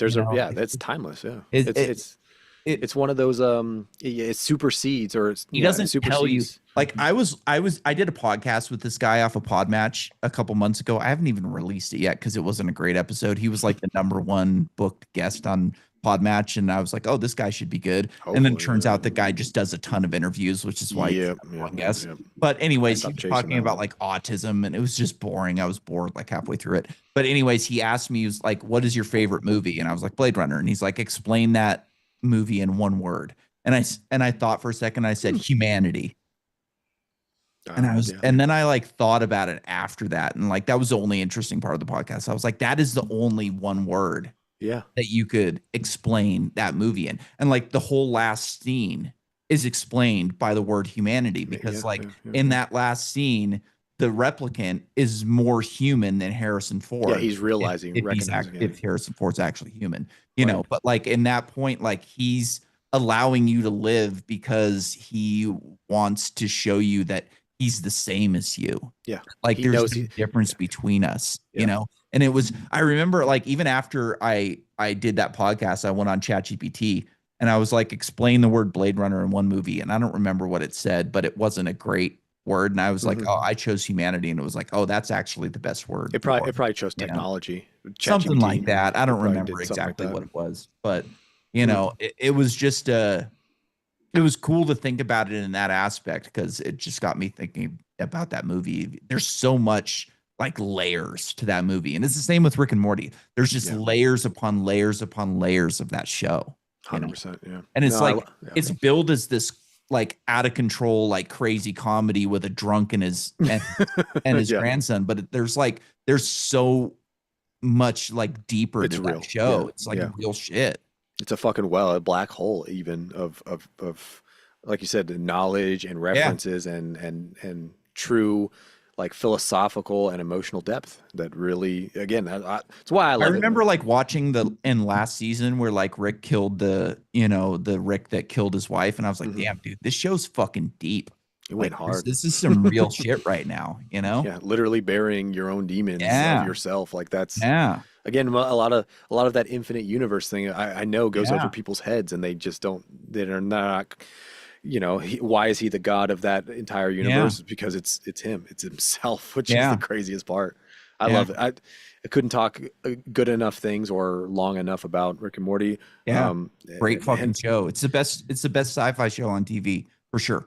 Like it's not even yeah, close. yeah, I couldn't even name anything that's even comparable. What's one No, more sci-fi show on TV like that is dude, Stranger Things, fuck off. fuck you. Yeah, Fuck fuck you. off. Yeah. Like Rick Stranger and Morty's Things. the shit. Stranger Things. God, I hate And that you know show. what's crazy too is like they lost the guy that did the voice Yeah, of Rick and Morty, and they got somebody that was able to is do doing a like the great job. exact same voice, and like nothing changed in the show whatsoever because that guy like really wasn't adding to the show after the first or second season. He was just doing the voices. Yep, he was just doing the Like voices. Dan Yep. Harmon's the real fucking brains behind that show. which is a huge, like, thank God, what a blessing, because Yeah. I was worried when all the fallout I was happened. I was worried like, too. I oh was like, fuck, damn. I don't know if I even want to watch it anymore. Yep. I was like, You oh know? fuck, like, here we go. Like, Yeah. we can't have anything But nice, it turns out like Dan Harmon was the brains behind that show the whole fucking time which because like yeah, nothing changed. It's it makes sense. been It makes just as sense. fucking good, you know. I completely agree. I completely agree. That is, There's some great YouTube videos of Justin Roiland prank calling people as Rick and again, Morty. he was an interesting, like, he was perfectly talented as a voice Yeah. actor. Yeah. Sucks that he had to Absolutely. fucking wanna be diddling, or Yeah. wanted to Dude, potentially diddle on the side. there's a fucking show. Fuck. I can't remember what it's called. Oh man. Something space. Is it the second one that they made It's a together? The no, outer, no, it's not them. It's Final Space. okay. You got to watch Final Space. Is it also on? What's it on? I don't remember. Adult Swim I or can look something? it I up got right you. now. I got a computer right in front of me. It has the Final world's Space. information Final on Space it. is the shit. So it's an animated show. Oh, it's on Amazon. Okay. Yeah. Okay. Final Space. You found it. Yeah. That show is fucking good. So like the guy who created Final Space like made a YouTube like short video of This like an just sounds animated insane, Final dude. Space, and then like he Adult got it. animated space opera comedy drama. Yeah. What the Final fuck? Space. It's fucking good. You're gonna like it. And Okay. so like he made it, and like he did the voices and stuff. Yep. And so like he made his own animated version on YouTube, and it got like a shitload of views. So then he got like a contract to do it for like Amazon or something like that. Yeah, he's got season 1 so far. Yeah. This looks No, good. there's multiple seasons. There's like 2 or 3. Okay, I'm going through the Yeah, it's wiki over right now. It got canceled, but it's good. You'll like 3 it. seasons. Yeah. Fuck Yeah, it's good. hell yeah. All right. I'm game. I'm game. Yeah, Pilot was in 2016 on YouTube. Then yeah, it got picked up and Amazon bought it. It was on TBS and then Amazon bought it and put it on Adult Swim. Nice. Good. It's I good. like You'll this. like it. It's deep. It's one of those ones like it's made for smart people. It's not just some fucking stupid show, you know. Fuck yeah. Fuck yeah. And again, back to Curse of Knowledge. Like, I'm can't glad even I sit got down and- I'm glad I got you. You're gonna like that show. All right, fuck yeah. I'll watch it. Honestly, we have a tradition here for the Auslander household, and that is obviously whatever family is around, we invite over for 4th of July. Last year, I went over to my grandmother's house. This year, she lost her daughter, my aunt, so unfortunately she's not doing anything. I invited her over. She's, not feeling up to it because it's still pretty recent, but my mom is coming over. We invited some other aunts and uncles, same thing. Unfortunately, nobody else is coming over. So it's just going to be a small thing. And when the wife and I, because the wife just got off one of her deployment workups, she was like, I really don't want to go anywhere. I really want to do anything. I just want to relax. And I was like, no problem. I had no plans. I didn't do anything other than chill at home. I have a couple, episodes to record. I'm probably going to record with Nick. That was even before I texted you, right? That we were figuring all this out. And so she's like, cool. And then of course my mom was like, hey, you guys do anything? We're like, we're just going to be smoking some chicken wings if you want to come over. So because it's just like 3 or 4 of us, we're just going to do a movie. Now, normally we would do like something patriotic, The Patriot or Independence Day. Independence Day. Yeah, right? Yeah. And so this one, because I'm kind of like the odd man out here, so I'm kind of getting overruled. So I basically was like, well, it's got to be something that I can still watch with you guys. So one that's actually a new one for the traditional, like Independence Day type thing is National Treasure. So we're going to watch National Treasure. National Treasure. Nicolas Cage is the best actor. He's my favorite actor. That's why I'm allowed. Have you watched Spider Noir yet? Yes. Oh my God. Is that a good show? God, that was great. In black and white. I haven't finished it though. So I watched the first day that I watched it, I watched 3 episodes and it didn't give me the option for black and white. I'm like, oh man, like maybe my iPad doesn't do it. But then the second day that I watched it, it did give me the option. So I watched the last half of the season in black and white. Fuck yeah. See, I'm on episode 6. I was waiting because I was watching with the wife. She did her workup. So for the last 3 weeks, I haven't been watching it. He's the best Spider-Man. He is absolute, and his whole character, like Spider-Man. It's not even close. Yeah. So the episode I just finished was where he was getting experimented on by the homeboy and his mother, and they escape, and then they walk, and they take the elevator. That's where I just ended. I was like, dude, so so much more heart than any of the recent, Yeah. not even Tom Holland, but like Andrew Yeah. Garfield. And I Not even might say close. he's making Tobey Maguire, giving Yeah. Tobey Maguire Oh, a run dude, for his money. he's Oh my great. God. And And he's you like haven't, 60. and you haven't even gotten to the part where he gets drunk yet. Jesus Christ. Okay. Yeah, he gets drunk. Fuck yeah, dude. See, he's such a better, and again, he's not even Peter Parker. He's just such a Yeah, better overall, great both actor. human He's the and best. again, how old is Nick Cage? He's 60 Something. pushing 60 something. Yeah, he He put does it maybe great. pushing 70. And Dude, he's doing a fantastic fucking job here. have you I ever was thinking seen that. have you ever seen Bad Lieutenant Port of Call? Yes, I have. Oh my God. Yeah. Like that's Nicholas That was one of the Cage's because death right there. similar to Like the scene where when him and Exhibit are in the car, he's like, I'll fucking kill all you motherfuckers. see, he's a What's up with the the iguanas? what year was that? Was it like 20 I don't like remember. it was like 2010s time frame. So I want to I say was between thinking like '08, but yeah, yeah, I was something gonna like say like that. between, but the thing about Nick Cage though that he admitted to was like he was in all that debt that he was trying to make all those movies to continue paying for. He still had like like some little gems hidden throughout Dude, there, which Color Out people of Space, Color Out of Space Mandy. was the one I was gonna point to. What's the one where he's the captain on that like Annapolis or something, where he's I don't the remember that one. captain? He's a Navy captain. Solid performance, no Yeah. crazy. Like Have you he's seen Mandy? Mandy. Oh, Mandy. It's like a That's not horror. Pig. It's Yeah, like yeah, a yeah. horror. It's in that same Pig vein though as wasn't great. Pig. I wasn't a super fan of Pig. I give it like Mandy's a good. 6. Color Out of Space was the shit. I I remember loved Color Out of like Space. I Yeah. just watched that movie. It's like, it's a Nick Cage movie. I'll watch it. And I'm like, holy shit, this movie's fucking badass. My buddy Morpheus was like, "You like Lovecraft? We gotta Yeah. watch." He was like, "We're sitting down, we're watching this," Mhm. and we did. I was like, "Holy fuck, dude! Yeah. Dude, Holy shit!" I holy immediately shit. showed everybody. I was Yeah. like, That's "Dude, this is such a amazing." great movie. Yeah. So fucking Again, good. those were the gems that he Mhm. that were sparsed in there, and then now that he's like paid his debt or whatever, like Mhm. he's done. Hopefully, gallivanting around spending money. We're only going to get those bangers again because he Yeah. has such an eye for unique things that he Mhm. still is, like he said, he's never phoning it in, and then all he has to do is just have the ability to not be forced to take a script. So he's not phoning it in, he's getting unique script now. Yeah. Like there, Stuff that's written for him. yeah, it's just the only one I didn't like of his recent ones was where he's that teacher or the professor, and he's like in everybody's dreams. I'm blanking I on haven't seen the that one. I'd say it's like Dude, a the 4 or dude 5 out of 10. it made so many movies for like the past 15 years that This like this one's it's hard to recent though. watch them all, This right? this one's like 2022. I want to say Okay. 23 time frame. Like it's Yeah. after he's coming into his renaissance, I'll have to and the look it up. premise is super cool, and it looked super cool, but then it sort of just like fizzled out. So like Oh, okay. it's like a 5 out of 10 in terms of premise and the build up alone for like the first half, and then like you said, once the switch happens, then it's like. Okay, I feel like they ran out of idea. They didn't know where to go with this, and Mhm. it kind of fizzled, and it was unfortunate. But overall, it was again, I more of that, Nick. We're good. Yep. More of Yep. that. Absolutely.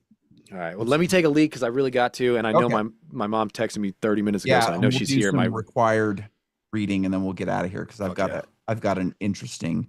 Let me pull mine I'll up do there a because I do required have one reading too. and then if you got to go take a piss, go for it. No, you're good. You're good. No, I was gonna Okay. say I have a required reading as well.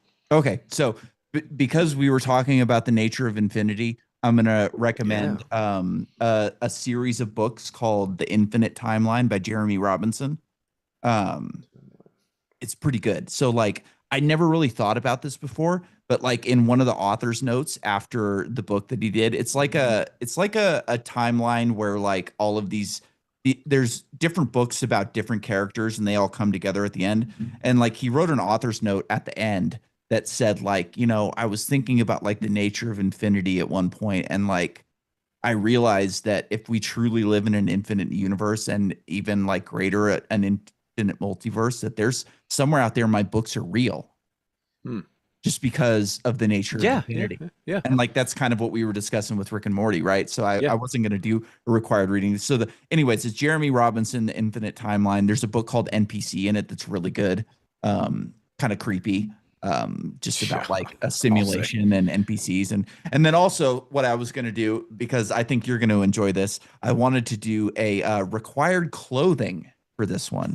Oh, yeah. As you can notice, I'm wearing a I cool did. shirt today. Did, yeah. So when I was 15, we went to Pismo Beach for spring break and we rode dirt bikes, which, dude, Pismo Beach is such a fucking cool place. It's like the only place in California where you can ride a dirt bike on the fucking beach, on the hard pack. And anyways, we had a great time. Having And good some guy American fun. like came up to us. His name was Jeremy.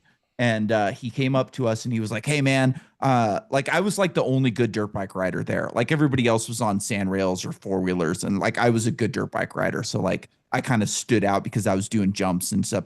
So this guy came up to me and he was like, "Hey man, I just started this clothing company. Here's some stickers and here's a couple shirts and just like, check us out and keep in touch." And so like Mhm. over the years, I bought a bunch of their clothes and now they're like a big fucking clothing company. They're still a boutique clothing company, but anyways, it's called Sullen, Sullen clothing. And Selling clothing. it's all tattoo inspired clothing. Okay, I like that old school old school tattoo design, like that. So Bold like all of the colors, clothes hard that I wear on the outlines. podcast, like every shirt that I wear is a Sullen shirt. Most of the time you can't see anything crazy because like back in the day they used to do like designs on the front of the shirts. Now they do Hmm. like a small design on the front on the Hmm. t-shirts and then a big design on the back. Sure. So anyways, like you're going to like their clothing. So you'll All have to right. go on their website and check out their clothing. And like I'm not, I was sponsored by him for a couple years where me and my buddy used to be able to go in there and get like the previous season's clothes for like almost nothing. Oh He's yeah. based out of Huntington Beach. It's still like a very boutique clothing. They're in like Zoomies and Hot Topic in some places, but like I think they're mostly just online now. And so like even like tattoo artists, so what they'll do is they'll do like a signature line where a Hmm. tattoo artist will like design a couple shirts and then like they will print those designs on the shirts like with the tattoo artist's name on the Yeah, yeah, yeah, shirts. yeah, yeah. What's his name? I'm blank. Freak. The hundreds dude. He did something similar. It sounds like it's in the same vein of that, where it's like his whole. I watched an interview with him, Bobby Hundreds. Okay. He's all. If you have the time, check him out because it Sure. sounds like he's very much the same ethos where he's just like, Yeah. I was never, chasing, the big brands. I was never chasing the big, like Walmart, contracts. I was never doing that. It was just, because he was like in school to be a lawyer, I Mhm. guess. And so he was like moonlighting with one of these judges, and the judge was like, or this high class lawyer dude, whatever, prosecutor was like, dude, why are you here? He's like, yeah, if you stay here, you're gonna have the Mercedes, you're gonna have the house, you're gonna have the wife and the kids, all that's gonna be cool. But he's like, you're not gonna be happy. You don't want to be here. What's the first thing we talk about every single time we talk? It's like, look at this latest design I did. Look at this latest line that I'm thinking of doing. And it's like you want to hang out in skate parks, you want to take pictures and videos, and you want to do cool t-shirt designs. And that was where he like built the fucking, brand that is now Mhm. the hundreds, which is like up there with Gucci and Stussy and stuff like in terms of like skate gear, like it's, Oh, you know, cool. like Yeah. that's like the big You'll thing. you'll So like this company. Like you'll want to order some of their gear. Like they're I was looking at it's it was great. funny that you said that because I was looking at I was trying to pick out all the designs, like the Yeah, different it's like a graphics on it. skull in a drink, Fuck essentially. yeah. Because Yeah. like yeah, because the pocket cuts it off there, and then your Yeah. sleeve cuts it off on the other Yep. side. And so I was just like, I got the straw, I got the skull, and I was like, Yeah, what it's the like a fuck? sugar skull kind of. I went out to dinner with my family a couple weeks ago and I didn't have any short sleeve like button Uh, up shirts, so I wore like a long sleeve button up shirt and I ended up like just sweating like crazy yeah. because the restaurant was hot and I've gotten pretty fat in the past couple of months. I'm pregnant. It's a boy. You're Uh, it's a beer, is what I always like to tell yeah, it's people. a beer. I'm And working on a so keg. like I ordered some like button up shirts and I've got like four of them now. So I'll wear some Sullen. button ups on the shit. But yeah, Hell yeah. Solon clothing, you'll dig it. Like it's your style.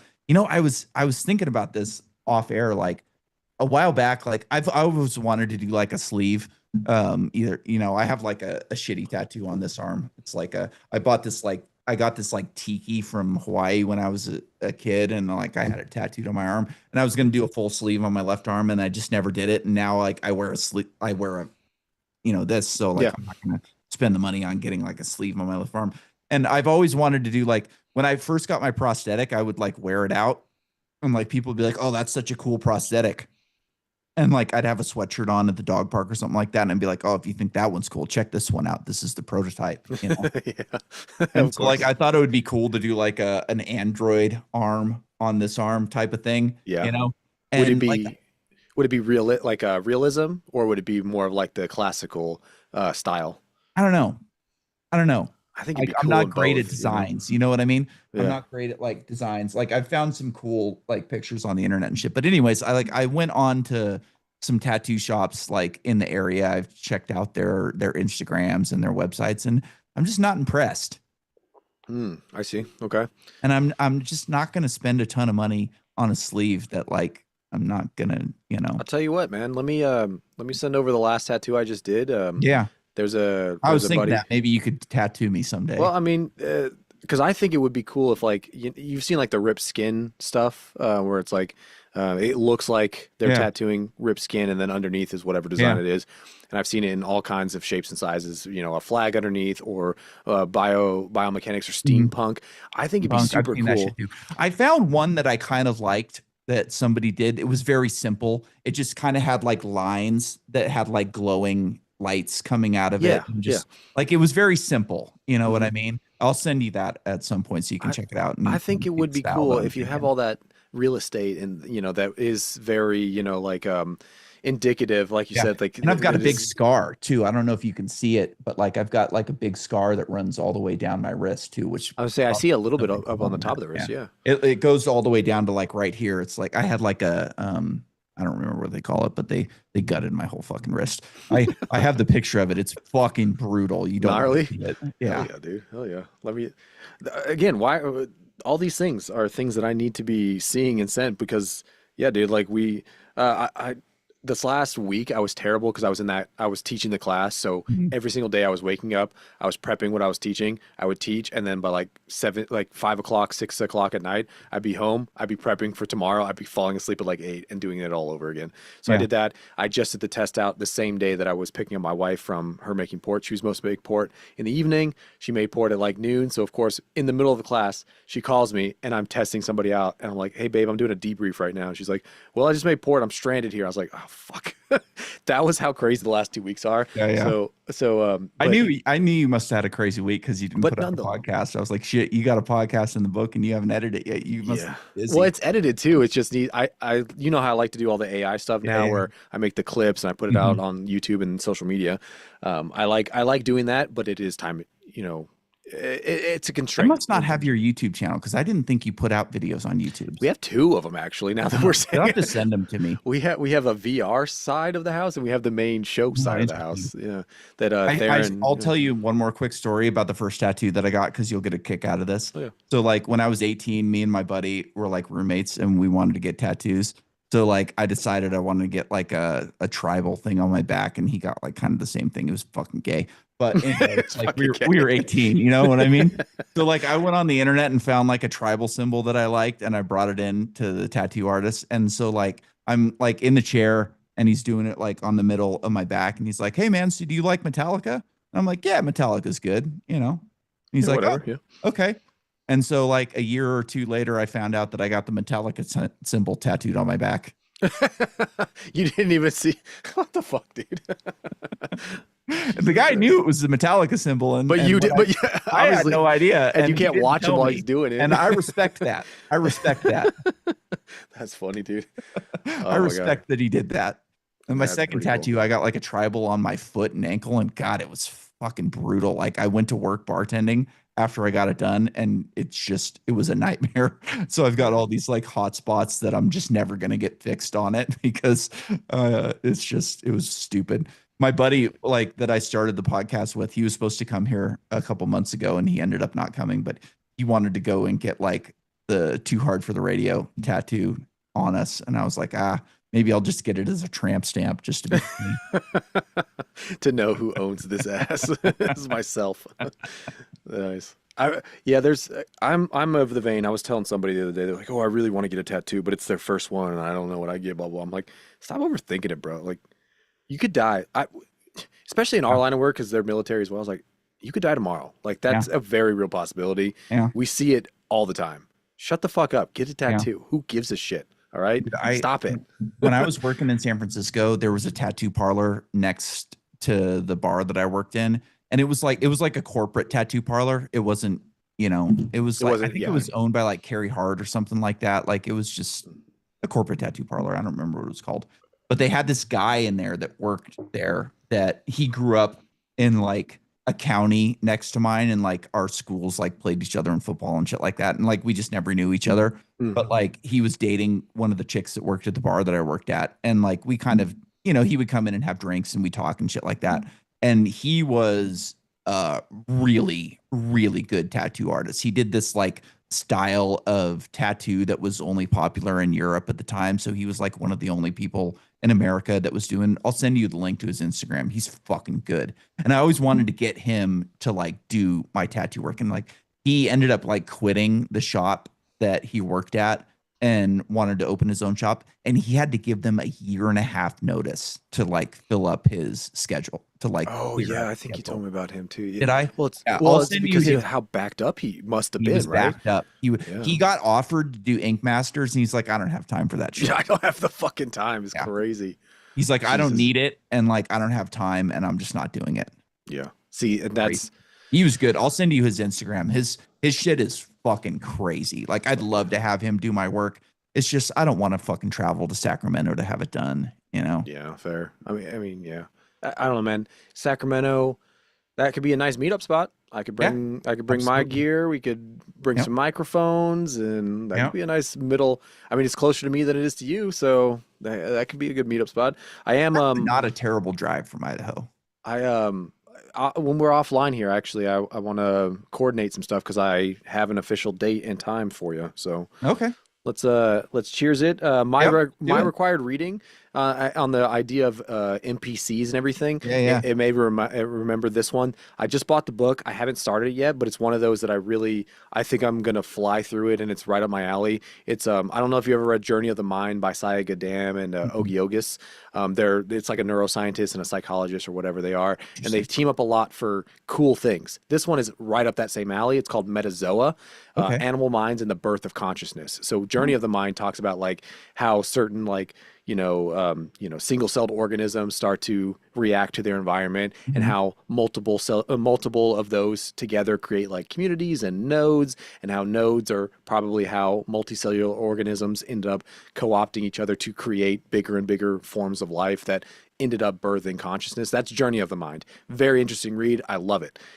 When I saw this in Barnes & Noble, I was like, this sounds like Journey of the Mind. I start flipping through it. I'm like, holy fuck. It starts with like sea sponges and like a lot of, undersea, like simple organisms, single cell jellyfish, like ones without brains, right? But they're displaying a lot of the same characteristics as like fungi, and we, if you ever look into like the proto-molecule builders in The Expanse. Oh, okay. Again, haven't gotten to The Expanse. That'll be a required reading at some on point. One of the many things. Yeah, because that's Asimov, right? No, James. No, that's Foundation. Foundation. No, Did you ever watch the show The Expanse? No. I know it's on one of my many things, man. I can't. Dude. There's that one, the Foundation, because both of them have been recommended to me. Foundation because I love Asimov, and Expanse. I think you and I were talking about it. Yeah, The Expanse is better. Because don't they download consciousness and they have like different avatar bodies? Am I still okay? That's probably still Foundation. The Expanse is cool because like they live in The Expanse is like it's fucking crazy. So like it takes place probably 500 years from now, where people are living on Mars and in the asteroid belt, and it's like a lot to do with politics between like the belt and Mars and Earth, and like who controls what and resources, and then they like discover an alien thing called the protomolecule. No, we didn't talk about this. Stirs up everything. So like they did, I think it's 4 seasons, maybe 5 seasons of The Expanse, but the books go further. They didn't finish the story. Fuck. Let me add this to the requirements. I have this on my list. The Expanse is the shit. I would watch the show first.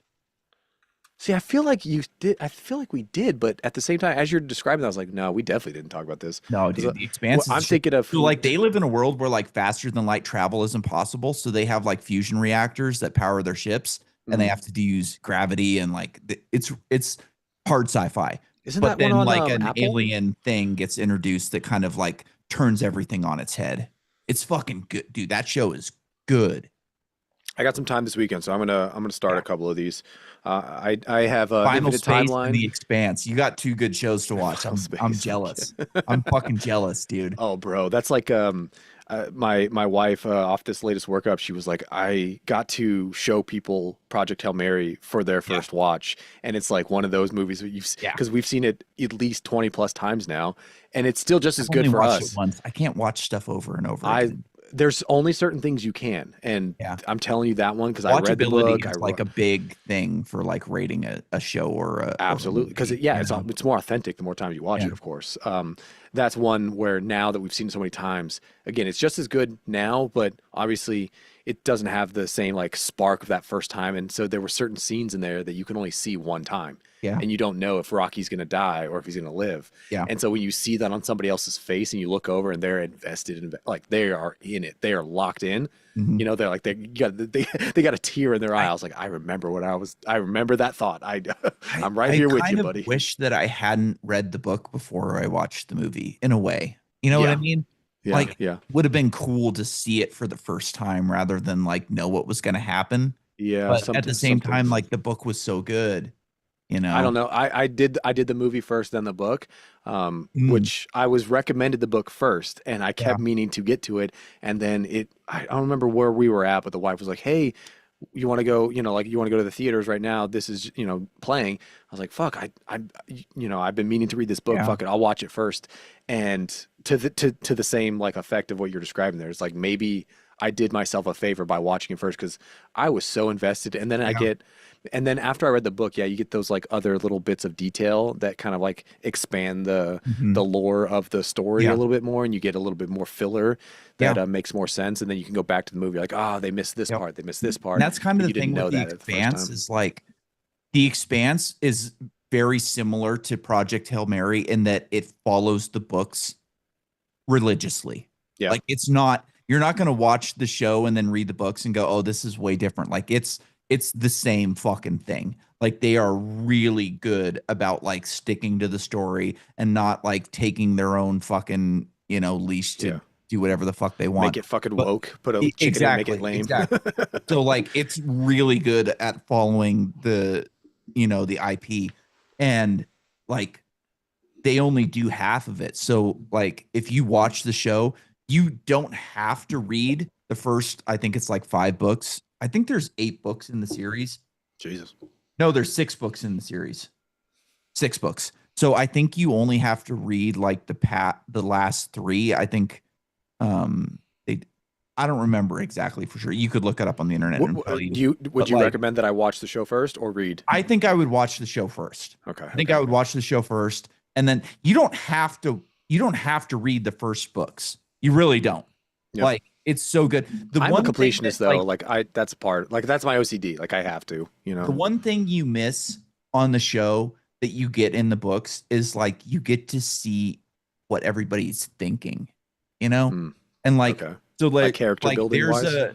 the main character of the show, a guy named James Holden, has this like relationship with a guy who's like a detective, and they have like this relationship that is strained in a lot of ways.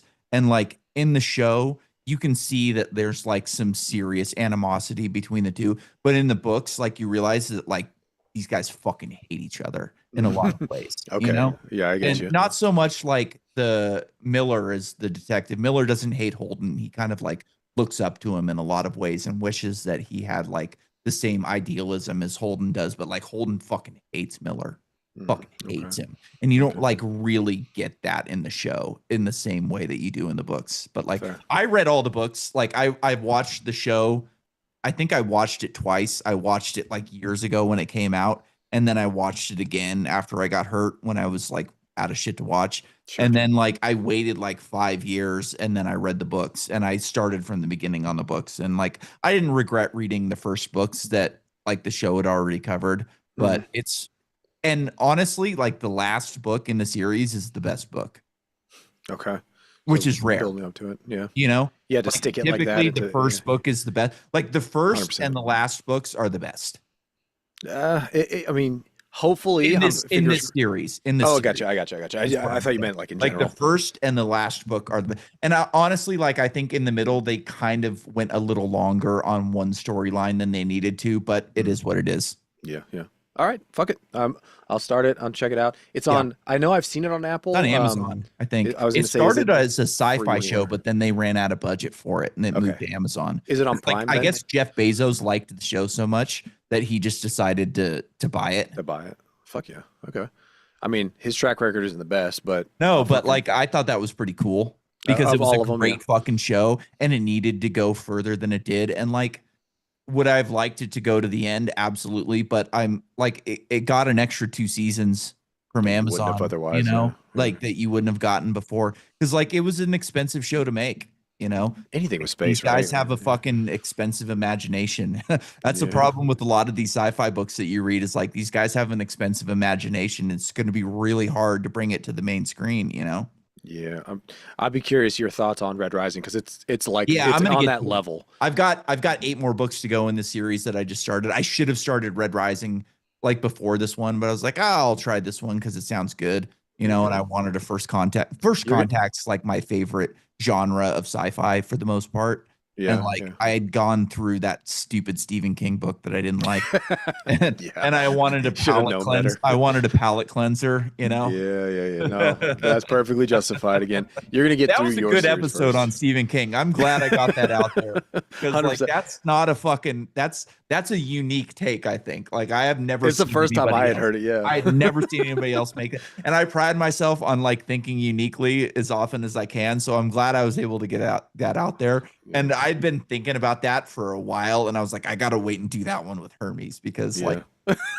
nobody else is gonna get it. I love that you think of me when you're like, what I need to do. I was like, I do the same thing. thing. Get this one. Like, I gotta get this one out during that, and I was saving it, and I kind of like I was talking to the sci-fi guy, and he brought up Stephen King, and I was like biting my tongue. I was like, oh, I got something for this, but I want it to be first. I want it to be new rather. That's awesome. Yeah. Dude. Again, I'm honored. Fuck it's always Stephen a blast, King. dude. He's a piece of shit.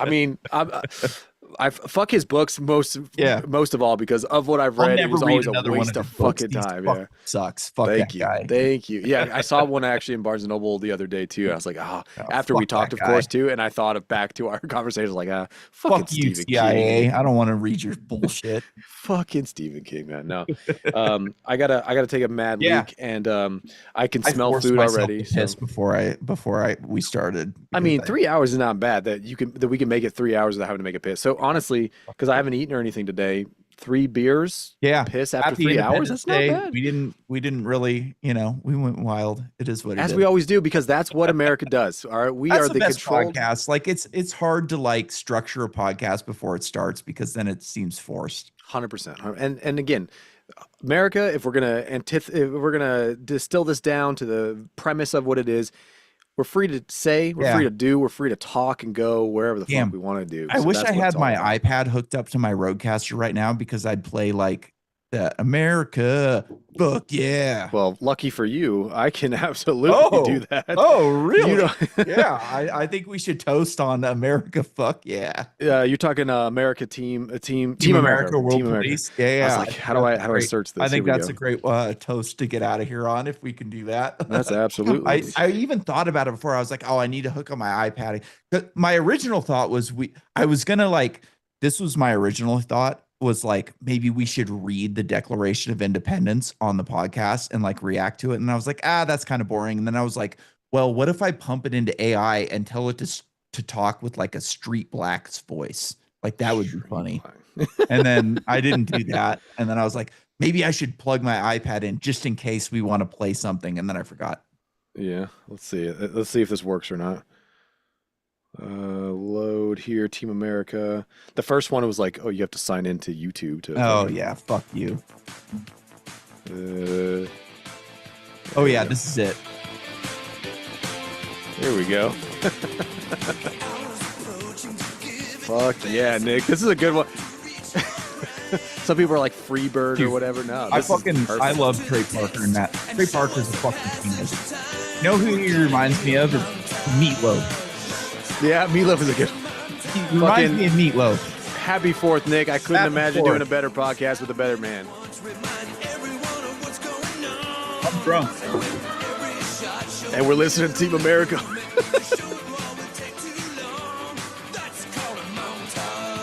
That's called a montage. It's got to be coming soon. Need a montage. This might not be the song. I don't know. I was like, as I'm looking at it, I'm like, is this even the fucking song? Oh well, the spirit was there. The will was strong. The execution not so much. Maybe not so much, but we got the hey, spirit guys, of it, right? That's 100% what America's about. We're on vibes, okay? We're on vibes Oregons, alone. We got South Park. We got fucking Plumbuses. We're good to go. America, man. Fuck yeah. There's nothing else. There's no other country I'd rather be. No other country I'd No, rather support. absolutely not. Fuck yeah, man. Despite all our flaws, I'm glad we get to record our podcast and talk shit. So, This will be illegal in Europe next year. Guaranteed it'll be illegal. It'll be banned. If your show isn't already banned, it will be banned. But no, man. Cheers. Whatever language you guys prefer. Cheers. For us, Fuck, there's only cheers. There's only cheers in America. America, man. Cheers. America, fuck yeah. Let me close this motherfucking day now. And I thought I put literally Team America song. And then it gave me the movie and was like, oh, you can't watch the movie unless you sign in. And I was like, I don't want the movie, I just want the song. And that was the first one that popped up. And then as it went down, like as it kept going through it, I was like, montage lyrics. Oh, that makes sense. It's the song montage.